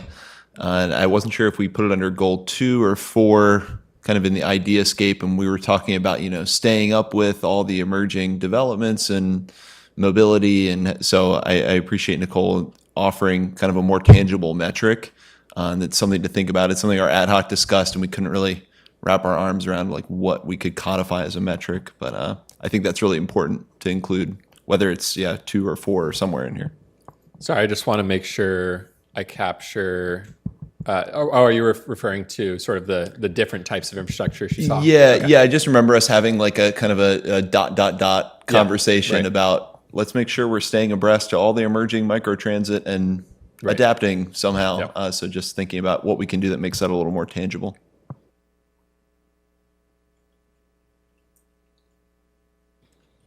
All right, great. Any more comments? Cool. Just a quick comment. I think on the develop a crosswalk policy, it might be just implicit in part of that policy, but just thinking about minimizing street crossing distance. I love the idea of kind of painted curb extensions, also just being able to give that place, an identity. And I think of several intersections where there's just, very smooth curves. You can just speed right around it versus having harder curves. And all it takes is just, painting out that area and the kind of quick build type of projects. But focusing on, kind of that street crossing distance, I think is really important for pedestrian safety. And that's it.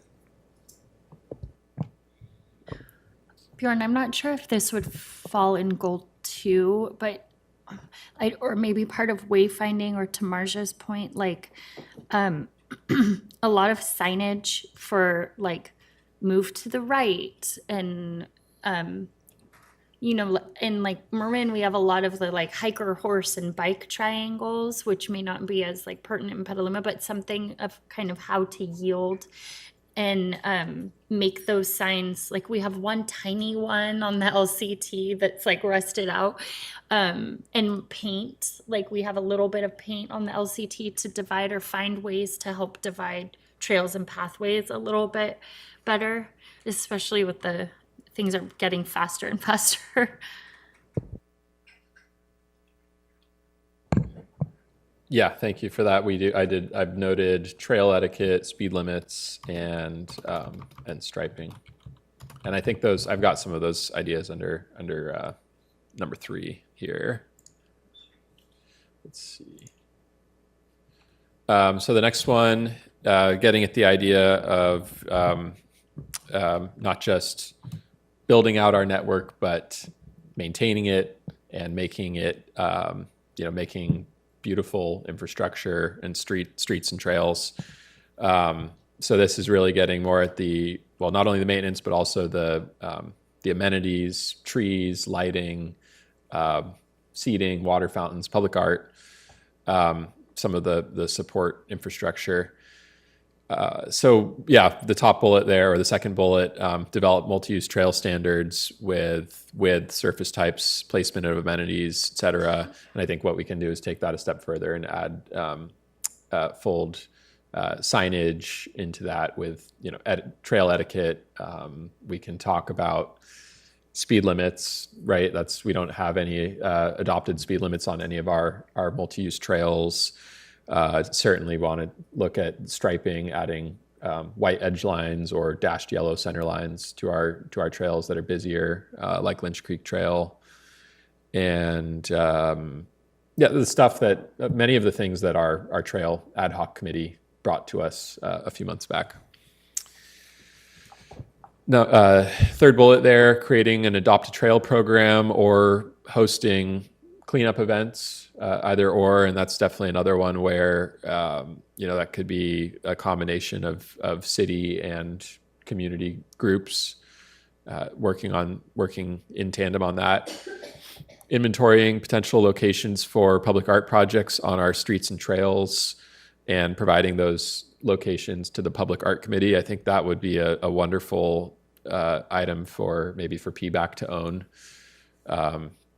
You may recall David Ward, our public art specialist, coming to PBAC several months ago now and basically talking about the small artwork.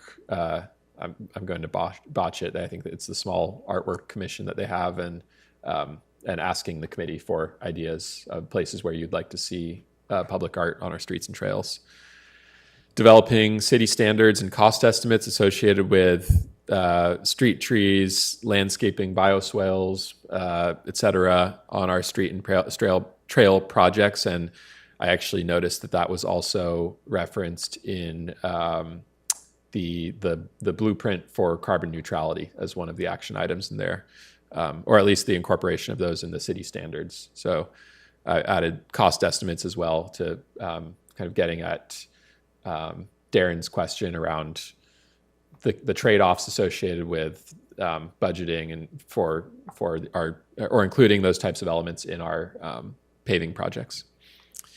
Developing a sidewalk maintenance program for minor or temporary repairs, so that maybe there's we look at, as the city considers adding staff for who can just kind of roam the streets and do sidewalk grinding where we have cracks, and not still, I think probably has to be a larger discussion around if we were to ever revisit the policy that requires property owners to maintain their frontage, but at least maybe there's something that the city can do to perform minor repairs in the interim. And then also exploring ways to reduce barriers to those sidewalk and frontage improvements for property owners. And lastly, purchasing a small sweeper for protected bike lanes, which is something that we are all aware of. We're looking at different models, and something that we will definitely need at some point as we build out more protected bike lanes. And you will notice over in the progress metrics, this one has been tricky. We've talked about this at the ad hoc committee a bit. What are the driving metrics for this goal? Because there are so many items folded under it. But the two that I think are really tangible to me: pavement condition index score for our bikeways. So we look at, it's called the PCI. It's a score for all of that measures our pavement condition on a scale of 0 to 100. And what we could do is pull out our bikeways and possibly hold those to a higher standard than the rest of our city streets, or we could set a goal for PCI on our bike network potentially, and monitor progress on that.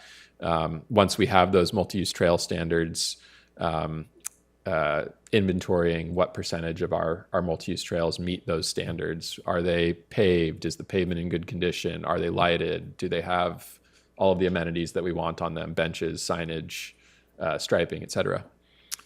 But any other metrics are definitely appreciated. I think what we would, to Adam's point, we also have several, each of these action items could be its own indicator. So. Yes, starting with Darren. I was just thinking with the metrics, if there was an opportunity, I mean, beautiful and well maintained is subjective, and so if there's an opportunity to poll the community, what does the community at large, how do they feel about it? Might be something to consider. That's it.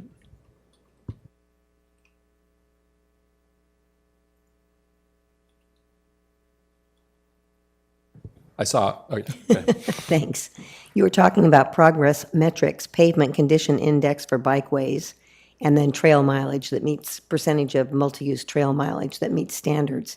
How about including pavement conditions? Is there a possible way to include pavement condition index for sidewalks?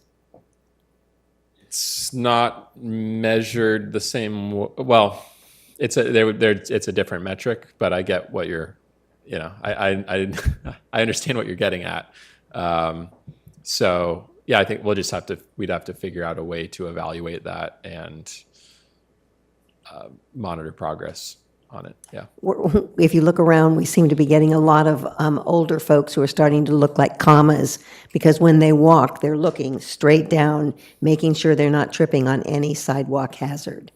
So it always makes me laugh when I have a neighbor who tends to stoop like that, and I'm finding myself going that same direction. And I'll just put forth, we just had an urban forestry meeting about a week and a half ago. And one of the things that came out of that is not only there's been talk of like a tree ordinance, it was a top 10 council priority, but that's looking like a unified tree policy with putting together across Muni Code, our IZO, what we're trying to do when it comes to promoting street trees and trees generally. And what's coming out of that is canopy coverage as a metric that is going to be a city goal in some shape or form. Ben Anderson, the expert contracted with the city, has put forth like 30% canopy coverage is something that might be feasible here in Petaluma. He also showed us some maps over the years on how much our canopy coverage has dwindled, which is striking. And a lot of that was from Sonoma County LiDAR maps that already exist. Mm-hmm. So I think for this, while we may not have that same 30% goal, to put in there something about canopy coverage, I think could be a really good metric to kind of harmonize with that tree policy that's coming out. And also, I don't think it would be too arduous if we're doing it already, whether that's hooking into existing maps or if the city ends up engaging in some kind of citywide mapping to meet those other policies. So I think that might be a good fit under here as we search for some kind of broad metric. Yeah, no, I totally hear you, and I agree. That's a wonderful metric. It's a very tangible way to measure the quality of our urban forestry. What I struggle with on this is what falls within the purview of the active transportation plan versus what falls in the purview of an urban forestry plan or something along those lines. And so I think I want to continue to incorporate street trees and just tree canopy in this plan however we can. It makes a lot of sense because it is it's a wonderful way to encourage more walking and biking and make for more pleasant walking and biking experiences. That's what I'm just candidly saying. That's what I'm struggling with when it comes to setting a goal for something like tree canopy and a plan like this. Well, and how you would separate that out on a map of just identifying canopy over the ATP. But I'll just obviously keep that discussion going with you. So thank you. Just wanted to plant those seeds again. I'm just going to echo what Darren said. I think I don't know that tree canopy is something that it's not going to move very much in 2 years. It's not like we're going to see, a measurable percentage, but something where we can tag trees with like project implementation and make sure that that's like part of our complete streets plan and everything. Because one of the things I'm noticing is we've got like Relief, and they're doing amazing work on promoting trees generally. And I think there's been the conversations I've been a part of is that there's some reluctance to take on street trees, and I'm concerned that that there's a gap right now in our tree implementation initiatives where we're not actually looking at street trees. And so I want to make sure that they're part of the active transportation plan. And I just think it's the easiest way to sell active transportation projects. So.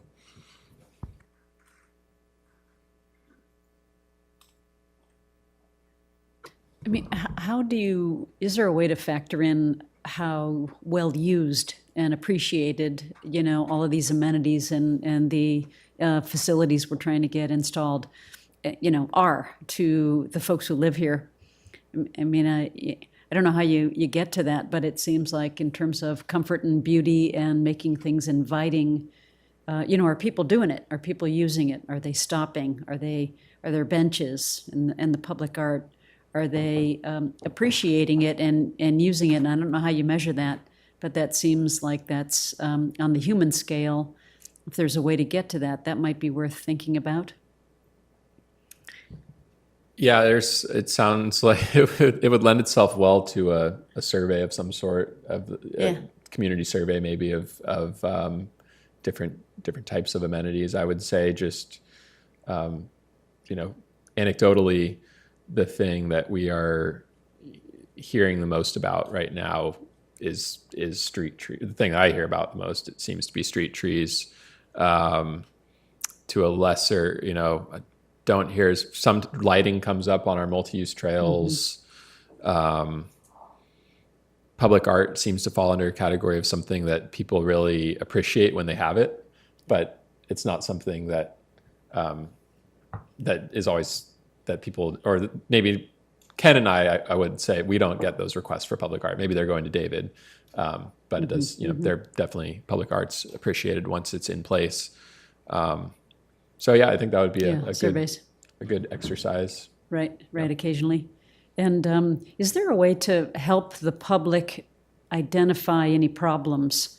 I mean, I know that there's a link at the city's website, but if they're on the trails, on the sidewalks, multi-use trails or something, is there a way to have them have an easy way to contact the city to tell us when there's something, that's not working right? I don't know if that's a QR code posted on a wayfinding or something, like help us make this better, tell us what your experience is, or tell us what you see that needs to be fixed. Yeah, that's a great, building public awareness around our issue reporting app and website. That's a really good suggestion to have signs out on trails and streets. Love that. Plus, Bjorn, isn't the one we have right now not good for iPhones? I believe I don't think there's an iOS app available in the Apple App Store. Sorry, I'm not really an iPhone person, but I think there is an Android app available, and then for iPhone users, you can use the browser version. I believe is the direction. There's a browser. You can go on the city website and use a web version of the app. Which, of course, if you're in the middle of a trail, doesn't Is a little help bit because your trickier, computer is at home. Yeah. Just thinking. Just one quick question. You had mentioned that there was an inventory of potential locations for public art projects. Is that something we could, for new members to look at or potentially add to? Yeah, so it was a presentation that David Ward gave to PBAC before you joined, and I can't recall off the top of my head how he wanted that input or whether there was a way to provide it. I'm happy to put him in touch with you, or maybe send a note out to the committee. I could clarify with David and follow up with the committee on how to provide those suggestions, or it could also be a formal process if the committee wants to do that, where if you want to, divvy up parts of town and go find locations. I think we should get some guidance from David Ward though. Okay, sounds good.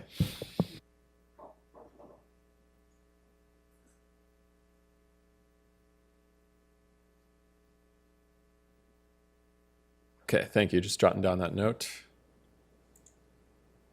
Thank you all. This is super helpful. I'm glad we're having this conversation. The last goal 4, normalize and celebrate, getting more at the education and encouragement activities.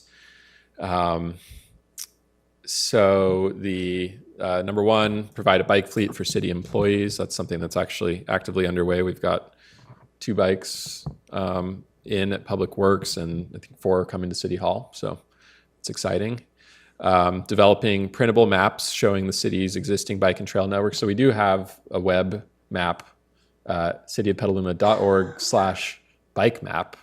And that's an interactive map. You can pan around, zoom in, click on features. So just a reminder that that exists, but we don't have any printable maps, printable static maps. So that would be, thank you, Marja, for the reminders.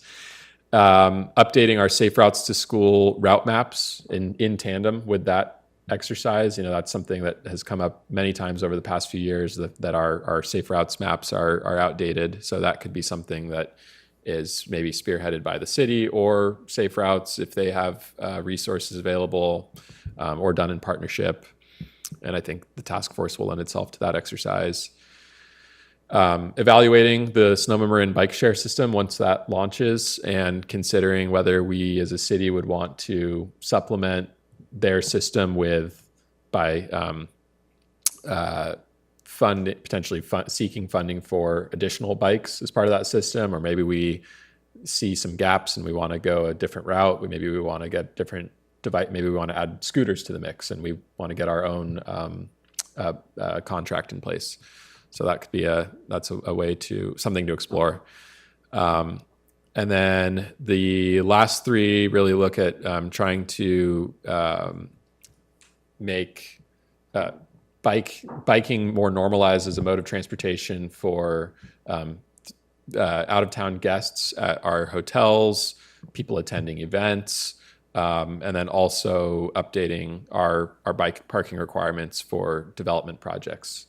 That felt to me like an encouragement mechanism. So that's why I added it to goal number 4. And there are a number of other ways that we could be further normalizing and encouraging active transportation. I mean, Seek La Via comes to mind, right? That event the event that the city and SCBC put on. So we could look at closed open street events. What else? There's, obviously ongoing participation in walk and roll to school days, bike to work day. So there are a lot of other activities that really aren't listed here that come to mind.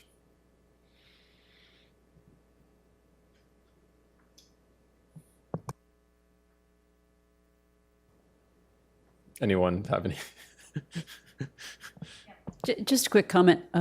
As far as, making shared bikes available at hotels, it just occurs to me, are we working with developers of some of the affordable and transitionary housing projects to make sure, I would imagine a lot of those folks don't have bikes. Some might have cars, but they might choose to use a share bike to get into town to do errands. So we certainly have lots going on the boulevard, and we have the new Burbank project up there where the old casino type thing was. Wondering if there's a way for us to kind of expand the share program or reach out to those affordable housing developers and see what they might be able to create on their own. That was a big part of the Danco and Corona Station grant that SMART and the city and Danco successfully partnered on. I'm not sure of all the details. We should probably bring that back to the committee and discuss that. But I know that there was I think SCBC was funded to provide bike trains maybe for residents living for students living in the development. So that we can think that's a great addition.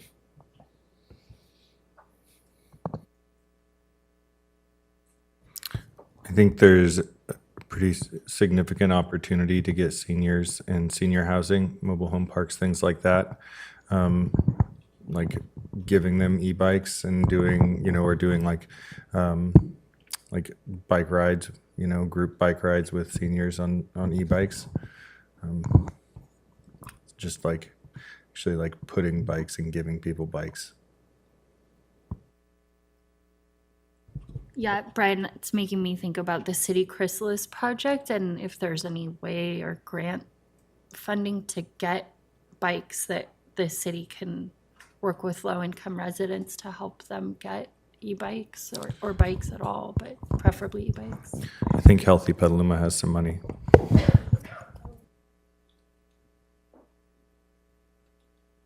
Yeah, scooters too. I mean, bikes and scooters. And I'll add on to that, adult tricycles. I think for doing grocery runs, if you're not comfortable, big old panniers and navigating traffic, it can be terrifying. Tricycles, I feel like kind of help bridge that gap. And yeah, I think that just seems like something, I've looked at a couple. I know they do have kind of electric tricycles. I think that would be important for hauling, groceries, going to Friedman's, whatever you might want to throw in there. So, and I think also the other point too is with that is normalizing is thinking maybe how to get those bike rentals even in just regular neighborhoods.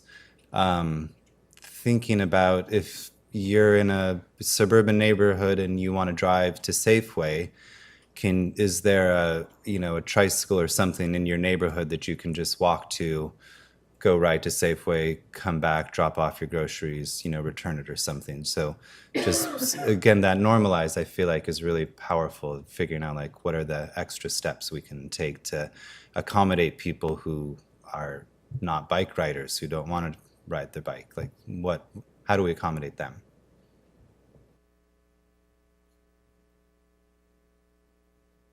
So it sounds like I'm hearing sort of combination of exploring bike subsidies some way or another, whether, we don't know who, with any of these items, we don't know who's funding them, but bike subsidies or just more bike share generally.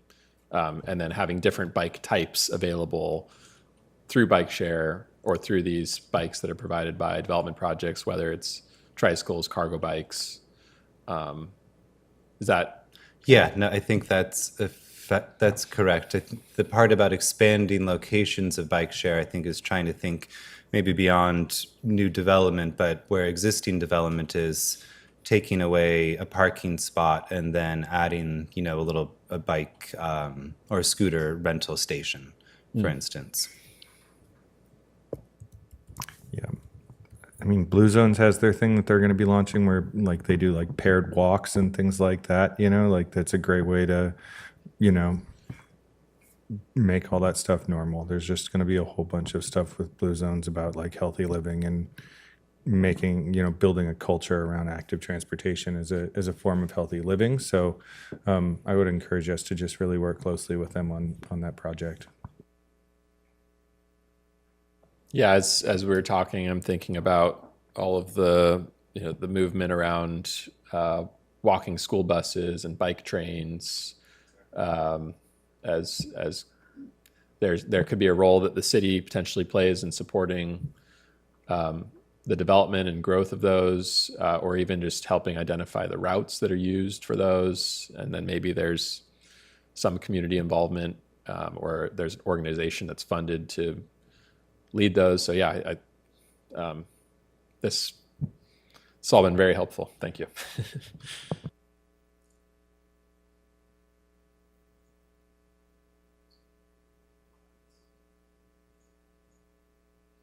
So just an updated timeline, next steps. We've got so Fair and Piers actually sent over their updated map to me yesterday. I haven't had a chance to review it yet. So we'll be reviewing that later this week and early next week.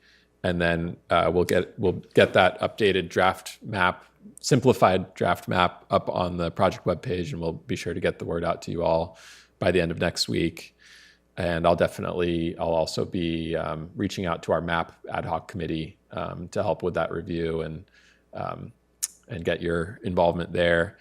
We've got the open house on the 25th. We'll do our debrief of that at our November meeting, and we can delve into any specific topics there, and at our December meeting, where we feel that additional feedback would be welcomed, and that can be something you request. So feel free to reach out if there's something that you want to take a look at after the workshop. Otherwise, I think Jeff and I will have a pretty good idea of where we need some additional direction and input. December, hopefully we'll be able to review the draft plan, bring it to you all in January, take it to Planning Commission in February, go to City Council March, and each of these all assume, this is a pretty ambitious timeline, assuming that at each step of the way there aren't major changes being made, right? Because between each of these checkpoints, we will be taking that feedback, making updates based on the feedback we receive. So anyhow, that's what I've got for the update. Darren. Just one final note. I did have someone point out to me on that piece about bike rentals. Sausalito apparently is a good city that has a lot of good programs that we could reference. And I also wanted to give a big thank you to Bjorn for doing so much work on this plan. I mean, we met as the ad hoc a lot and contributed. Bjorn really took a lot of haphazard ideas, put a ton of time in between each meeting, and I think has presented something really great. So thanks, Bjorn. Thank you. Agreed. I will open it for public comment, starting with Emily.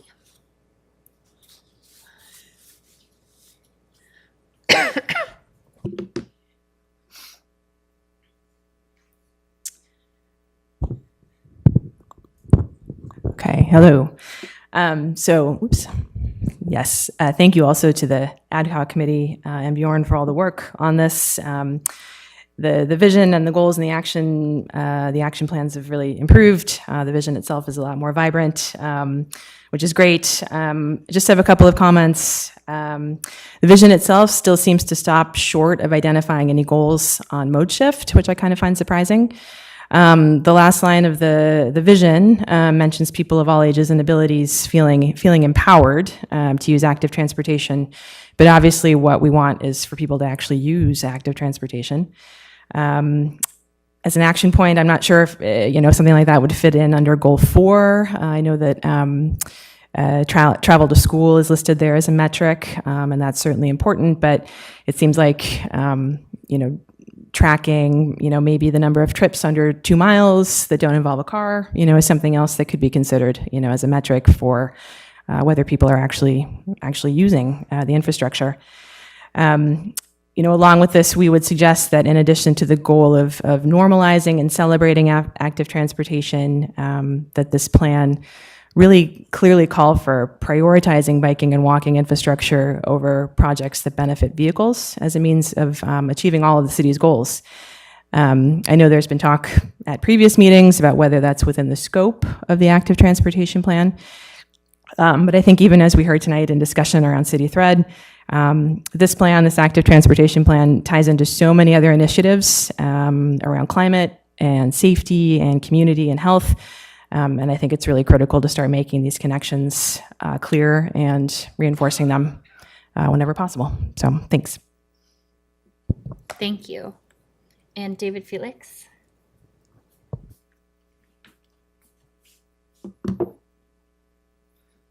All right, so I just wanted to say I think the vision is right on. Bjorn, thank you. Safety for all ages and abilities, and definitely yes on fixing sidewalks. I think property owners do not maintain their sidewalks. I'd love to see some data on that, but I think they just don't. City Hall doesn't even seem to do it. I saw the pink paint on the sidewalk right out front. So my name, again, is David Felix. I've lived in Petaluma for 10 years. I attended my first PVAC meeting shortly after moving here. I've worked as a project developer for rooftop and ground mount solar, battery and storage, and EV charging for about 20 years. I have a 6th grader, 3rd grader, and a preschooler who love to bike. Today I organized bike trains at McNair Elementary for International Walk and Roll Day, and we had over 90 kids on their bikes and scooters today. As of last count, that was 60% of the kids getting to school today, not in a car. And so that normally 70% of kids get to school in a car. So that's, I think, the kind of mode shift that we're talking about. And so what that tells me is that the demand is there. The kids want to ride to school. Why are they not riding to school? Because they worry that they're going to get run over, right? Okay, let's just try to call it what it is, please. That's why they're not riding to school. Oh, and we also need more bike racks at school as well. That's secondary, I think. So in 2019, the city of Petaluma declared a climate emergency, and they set out the climate emergency framework, which was adopted in January of 2021 and kicked off the blueprint, which was released yesterday. So a few things that I thought were interesting in that blueprint, even though it's a draft, set a bold goal to be carbon neutral by 2030, almost a complete transformation of our local economy, transition 75% of all travel trips to modes other than SOVs. 67% of total emissions are from transport. They talk about transportation demand management, shifting to walking, biking, scootering, rideshare, comprehensive trip reduction strategy, dynamic parking management, limits of amount of available parking, creating scarcity and adding inconvenience to make trips by SOVs inconvenient and disincentivizing driving. We were the first city in the country, right, to say no new gas stations, right? What are people supposed to do if they can't park? How are they going to get around? Foundational to meeting the city's carbon neutral target is to redesign the city streets around people rather than vehicles. This is in the blueprint that was released yesterday. Also, panning out for a second, climate data was released yesterday for the month of September, 1.8 degrees above pre-industrial levels.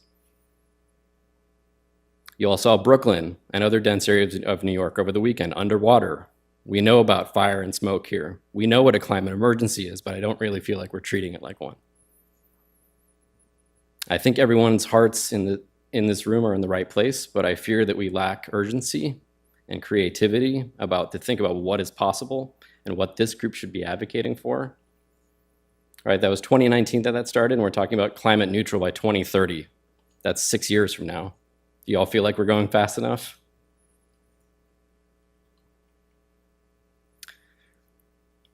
So what if the default was that all streets are redesigned to be complete streets, not a one-by-one approach? If we're talking about a 75% mode shift, I think you have to think about things like that. Excuse me, David, your 3 minutes are up. Okay, thank you.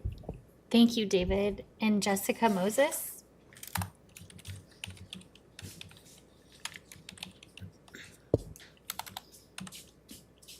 Hiya. Excuse me, I'd just like to tell David, if you'd like to submit your comments to me, you certainly can, and then they will be all on record. Hello. Thanks for this update, Bjorn. And I apologize for not really knowing where these notes should go. But I think possibly related to the open house, I'd love to hear more about what tools we have in our toolbox for mobility. It's really tough to imagine it if you've never seen it. And I think especially when it comes to bringing down speeds, I'm concerned about all the talk of signs and striping because that's so easy to ignore. So I'd love to know what we have available to us that is more on the environmental cues and physical traits that might support our mobility goals. And this is I hate to say it, I saw it on Instagram, but there was a video of a little street in England that had this very gentle S-curve that forced cars to slow down before they came to a pedestrian crossing. It was a pedestrian-only corridor. So just thinking through what we can do besides striping and signage that will physically slow down drivers and not just ask them nicely to slow down. I also looked at the bike map that you mentioned, and it's pretty unfriendly to use. It is currently showing, as far as I could tell, and this was on my phone, the bike route layer has the existing and proposed bike lanes, as well as all of the classes. So if I was trying to determine how to get to work, how to get to school with existing bike lanes, and if I didn't want to necessarily have to rely on sharrows and exclude class 3, there's no way for me to do that. So if there's a way to break out those layers to make that map more usable, I think it could be helpful. But yeah, I think it's exciting and some good goals. But to echo the previous commentary, I think creativity and some vision are certainly necessary to get us where we need to go. Thanks. Thank you, Jessica. And Pete Gang. Thank you, Bjorn, and everybody. I just have a few random comments related to the ATP. One, the way I see it, if we want to be able to accommodate the whole range of active street users and all of the upcoming micromobility devices on our existing street network and achieve our Vision Zero goals, the only way that's going to happen is if we slow down vehicles. And we talk about slowing down vehicles, but I'm just reminded of that Chuck Marone quote, if you need a speed limit sign to tell people to slow down, you've designed your street wrong. We have to be thinking about street design and traffic calming measures that give drivers the message that they need to drive slowly. And there's a whole range of measures that we're not currently using. One of the things that was mentioned kind of peripherally is we need to update our street design standards, which were last updated in 1996 or last overhauled in 1996. And I understand that process is underway, but that's a critical part of everything we're talking about. One other random thing, there are some signs I've seen in and around Schollenberger that say something like, bikes must alert and yield to pedestrians. And I think that's an appropriate message. It's much easier to understand than the triangular signs that I have looked at, I've tried to understand, but many people don't. Another random idea is the idea of bike counters that I've seen in various places that record the number of bikes passing by a place. And then, if I read it correctly in the carbon reduction blueprint, there is some mention of giving priority to non-motorized forms of transport. I'm not sure I read that correctly, but that idea also appears in the 2022 Complete Streets policy that Metropolitan Transportation Commission put out. Radical idea of in our planning for our streets giving priority to non-motorized or space-efficient vehicles. I wish we could do that. Thank you. Thank you, Pete. That closes public comment, and now we are moving to approval of minutes. Sorry, you had a hand there really quickly. You may have missed down below. I'm sorry, Marcia. I know, it's interesting, isn't it? I just wanted to mention to Pete, SCTA has bike counters. And so if you're looking for bike counters, or we're looking for bike counters, evidently that's the place to go. And you talk to me directly. I am actually the person who runs those bike counters. I think, I could be wrong, I think Pete may have been alluding to the style of counter that actually displays the count as an encouragement mechanism. Yes? Yes. Okay, he's nodding in the affirmative. Great. And then just to clarify, I guess the bike counters that SCTA have are just kind of for existing and kind of before and after evaluation of projects. So it's kind of for like a month-long evaluation, not I think SMART has a couple bike counters, bike ped counters, but yeah, they're more permanent. So. Yeah, I just want to, in response to Mr. Felix's comments, appreciate the call for urgency and grounding us in what is a pretty grim outlook right now. On October 16th, our next city council meeting. One of the topics is an active transportation plan update, city thread final report, and updates on D Street and Rainier Avenue traffic calming projects. It's a workshop item. It's going to be a pretty broad topic. I encourage you to come because the group up here cannot establish a higher sense of urgency, but the city council can, and all the people there. And I know Bjorn's working his butt off. And so please show up and make that message loud and clear that we need to move faster. Thank you. Okay, now we'll move to the next item, which is approval of minutes for September 6, 2023. Committee, are there any changes to be made to the minutes? No, then the minutes will be approved as is. And for public hearings and matters for consideration, there were no items. So next we'll go to committee comment. And Marja, I'm going to start with you. Well, how nice. Thank you. I have nothing to report. Darren. Yeah, I'll give an update for Planning Commission last week. It was actually an interesting meeting that consisted of training for commission members, talking about due process, talking about how projects move through approval in the city of Petaluma, and how arguments and findings are made on Planning Commission. I thought it was a really interesting discussion. And we also discussed forming a communication and outreach ad hoc that would create messaging and basically break apart what a lot of our training was, which is how things work, what the process is, what terminology means, into more digestible kind of summations, and then be able to use those on the city website for planning department, be able to break those out into different forms of communication, which we have some pretty high profile projects coming up. So we thought that could be a really useful tool. My ears perked up when we talked about that here too, because I think it's a great idea. And while I've got the mic, I will point out, I just want to plant another area to look at for bike and ped when it comes to safety. Part of this is influenced by where I live, but there's a curve when you go by Petaluma Junior High, Western Ave, and Hill Drive.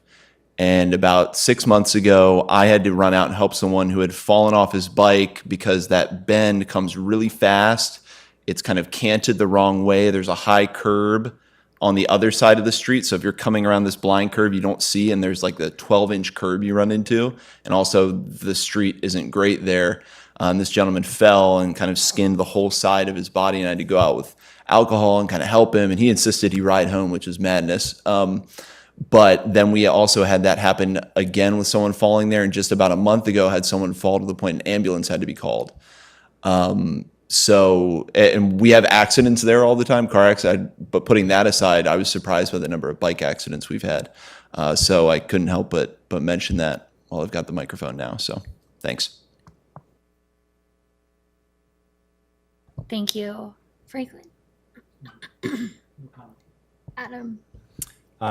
Yeah, thank you for that comment, Darren. That's my commute route with my 3-year-old son, and we go down that hill, and it's definitely dangerous. I just submitted a comment that I should have with Bjorn and I talked about a while ago on the other side of the street, where there's should be a painted kind of no parking where people regularly park in the bike lane. So you kind of have to, around a blind corner, go into the street and hope for the best. So,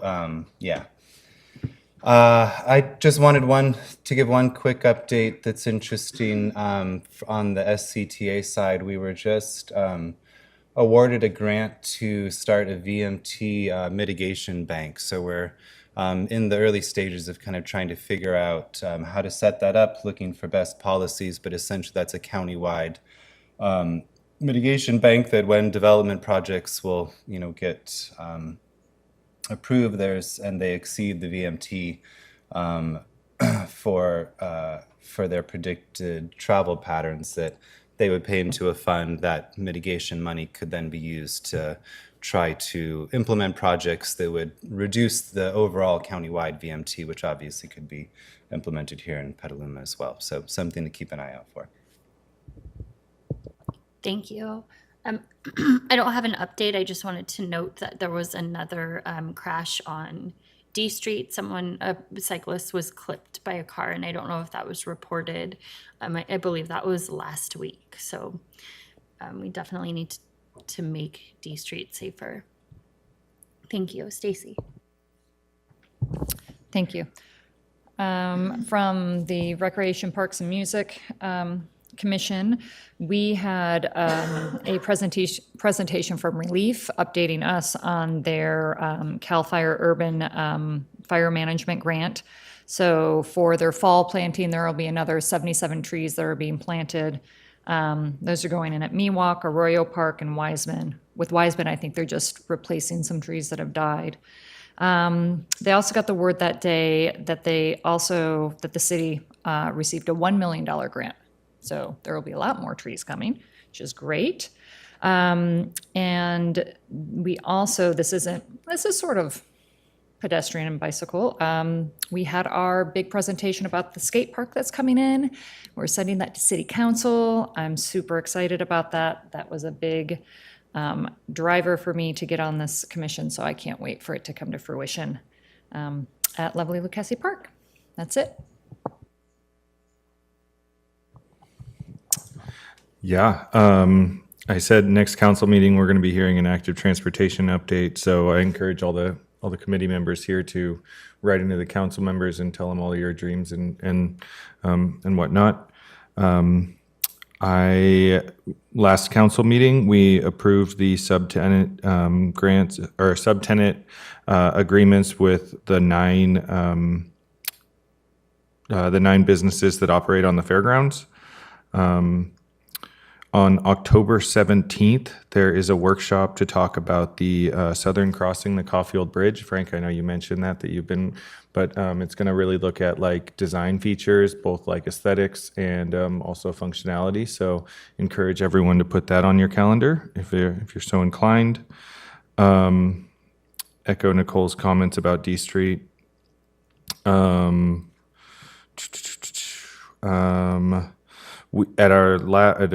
Not our last council meeting, but 2 council meetings ago, we approved the Oyster Cove project. And as part of that, we're going to have a Class 4 bike lane on D Street for that stretch that we'll be going in. But unfortunately, it doesn't go all the way to Lakeville. So we, as part of approving it, we also gave staff direction to continue and underground the utilities all the way to Lakeville. There's like 3 utility poles, which will allow us to have a protected bike lane all the way down D Street. So thinking ahead there, there was also a strong contingent of council members who were advocating to get Hopper Street into the capital improvement program. So a lot of the messaging that we talked about the time before with Scannell made its way into that conversation. Someone said something earlier about like don't make it about the bikes, and I think we need to make it about kids and seniors. When I led an advocacy effort around North McDowell, one of my first things that it was all about sidewalks, and one of my favorite signs was Seniors for Sidewalks. And it was like the most powerful thing to have like a whole mess of seniors walking in the middle of the street. And it's been effective. Now we've got, we've closed the sidewalk gaps, and it's a huge upgrade. And then,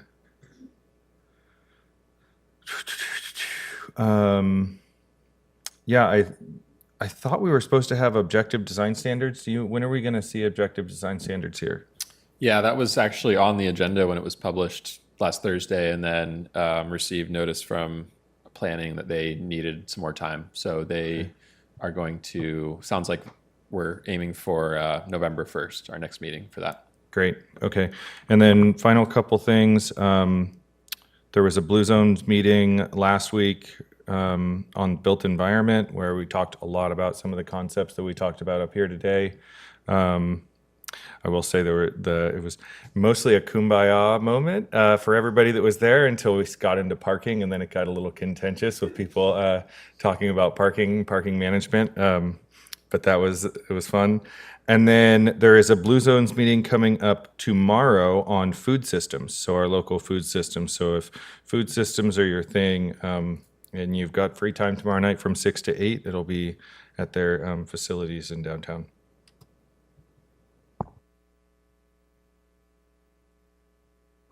I just wanted to ask a question about how the traffic calming measures on I Street are working.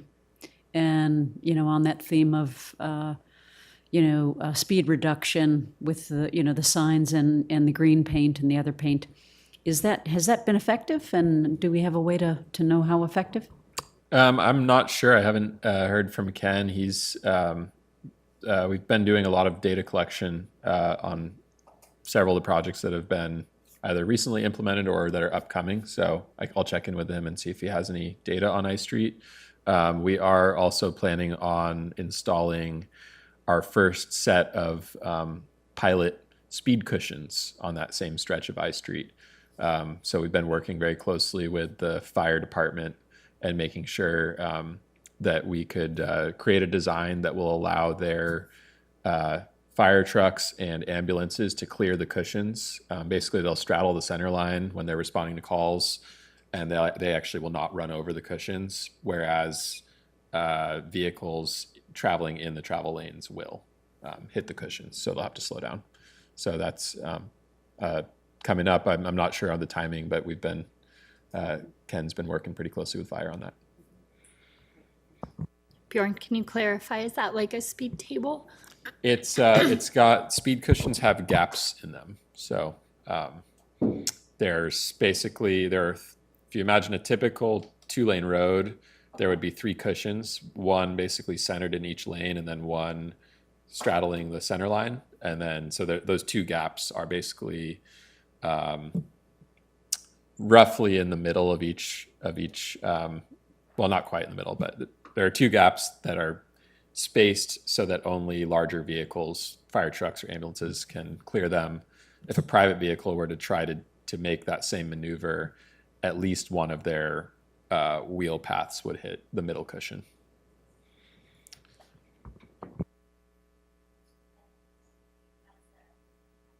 Committee comment. Now we are moving on to staff comment. During staff comment, staff will provide brief updates relevant to this committee. Dialogue between members and staff should be limited to clarifying questions and answers, and there should be no dialogue between members. There will be no public comment on this item. Okay, so I've gotten through a lot of this actually already as I'm thinking about what's in here, things we've already talked about. But really quickly, the two capital project updates, just showing that striping continues on both Garfield and North McDowell. We've actually got the same striping contractor working on both projects. So they're prioritizing North McDowell right now, going through there. They just got all of the K71 plastic flexible delineator posts that they're going to be installing over the next couple of weeks in the buffered bike lane sections. Did they start today? Wow. Yeah, they just got them in yesterday, so that was fast. So yeah, those are the K71s are going in on North McDowell. Green paint is going in. And then on Garfield, they still need to come back and add in green sharrows. So those will be our first green sharrows used in Petaluma, much higher visibility, more noticeable. Those will be centered out in the middle of the lanes, and we're also going to have a handful of bikes may use full lane signs going in on Garfield. Just wanted to highlight too, if you haven't been out there looking at the striping on the left there, I would say it's exciting. It visually looks much narrower than it did before. So it'll be interesting to see how whether the speeds come down. And you may recall on that project, it's a 40-foot wide road. We put the edge lines at 10 feet. So you basically got 2 10-foot travel lanes there in the middle of the road, but we removed the center line to try to create a little bit more friction between opposite directions of traffic. So, and I think especially once the sharrows go in, that'll add to that. And then the trail crossing, East Washington, or the Washington Creek trail crossing, which is shown there, has been vastly improved. So it used to be a gravel trail that, and the trailheads were skewed. They weren't lined up with each other and didn't have good curb ramps. So really proud of the work that George Howard, one of our engineers, did to design this, where he actually built a new section of trail that lines up the crossing. So now it's a straight shot.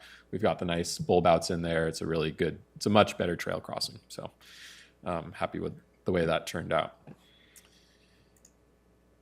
And then on the planning design side, for our 101 crossing study, we interviewed consultants this week and have offered that agreement to a consultant. So we'll be excited to get that underway soon. And that's an SCTA funded study of 4 bike ped crossings of 101, Corona Road, Rainier Avenue. That's the undercrossing.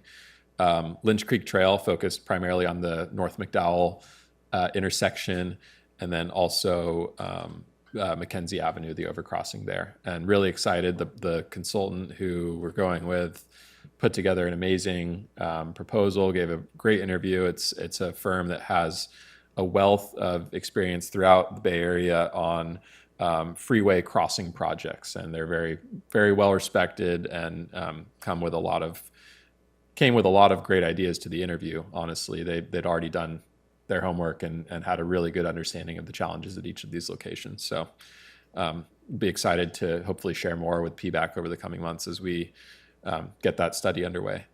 Lynch Creek Trail,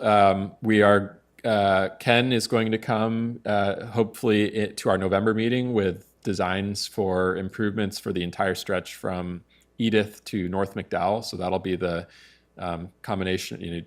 We've got the unpaved section from Edith to Payran, and then we've got the section from Lynch Creek to North McDowell that has the lousy pavement. So we'll be upgrading all of that whole stretch, and so that'll be exciting to get your feedback on those designs before he gets that out to bid for construction in 2024.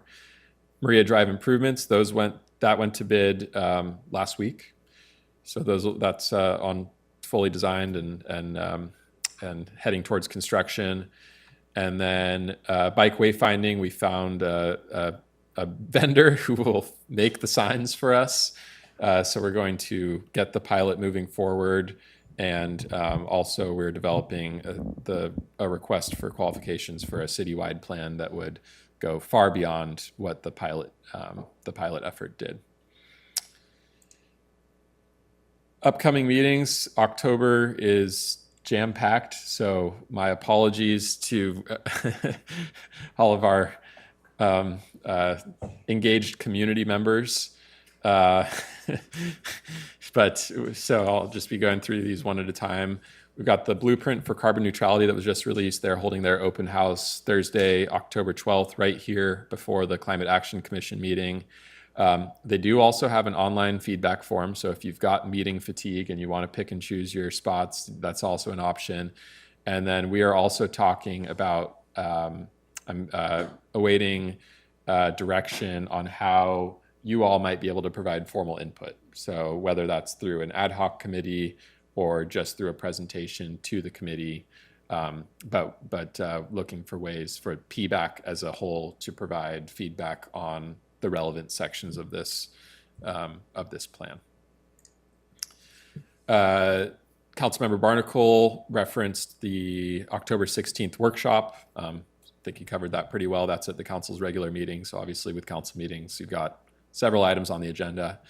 May not happen right at 6:30. The Caulfield Bridge Crosstown Connector Open House, that's an exciting one. That'll be really the city's introduction for the community to that project, looking at the bridge cross section. So looking at the width of the bridge, the bicycle and pedestrian accommodations, possible amenities for the bridge that you'd like to see. And that one, that's just a good opportunity to learn about the project. We'll have a presentation and get PBAC's feedback at a future date. But this is a first crack at it. And then, early, as I mentioned earlier, the Safe Routes to School Task Force finally underway, thanks in large part to Christina Panza, the Safe Routes to School program director.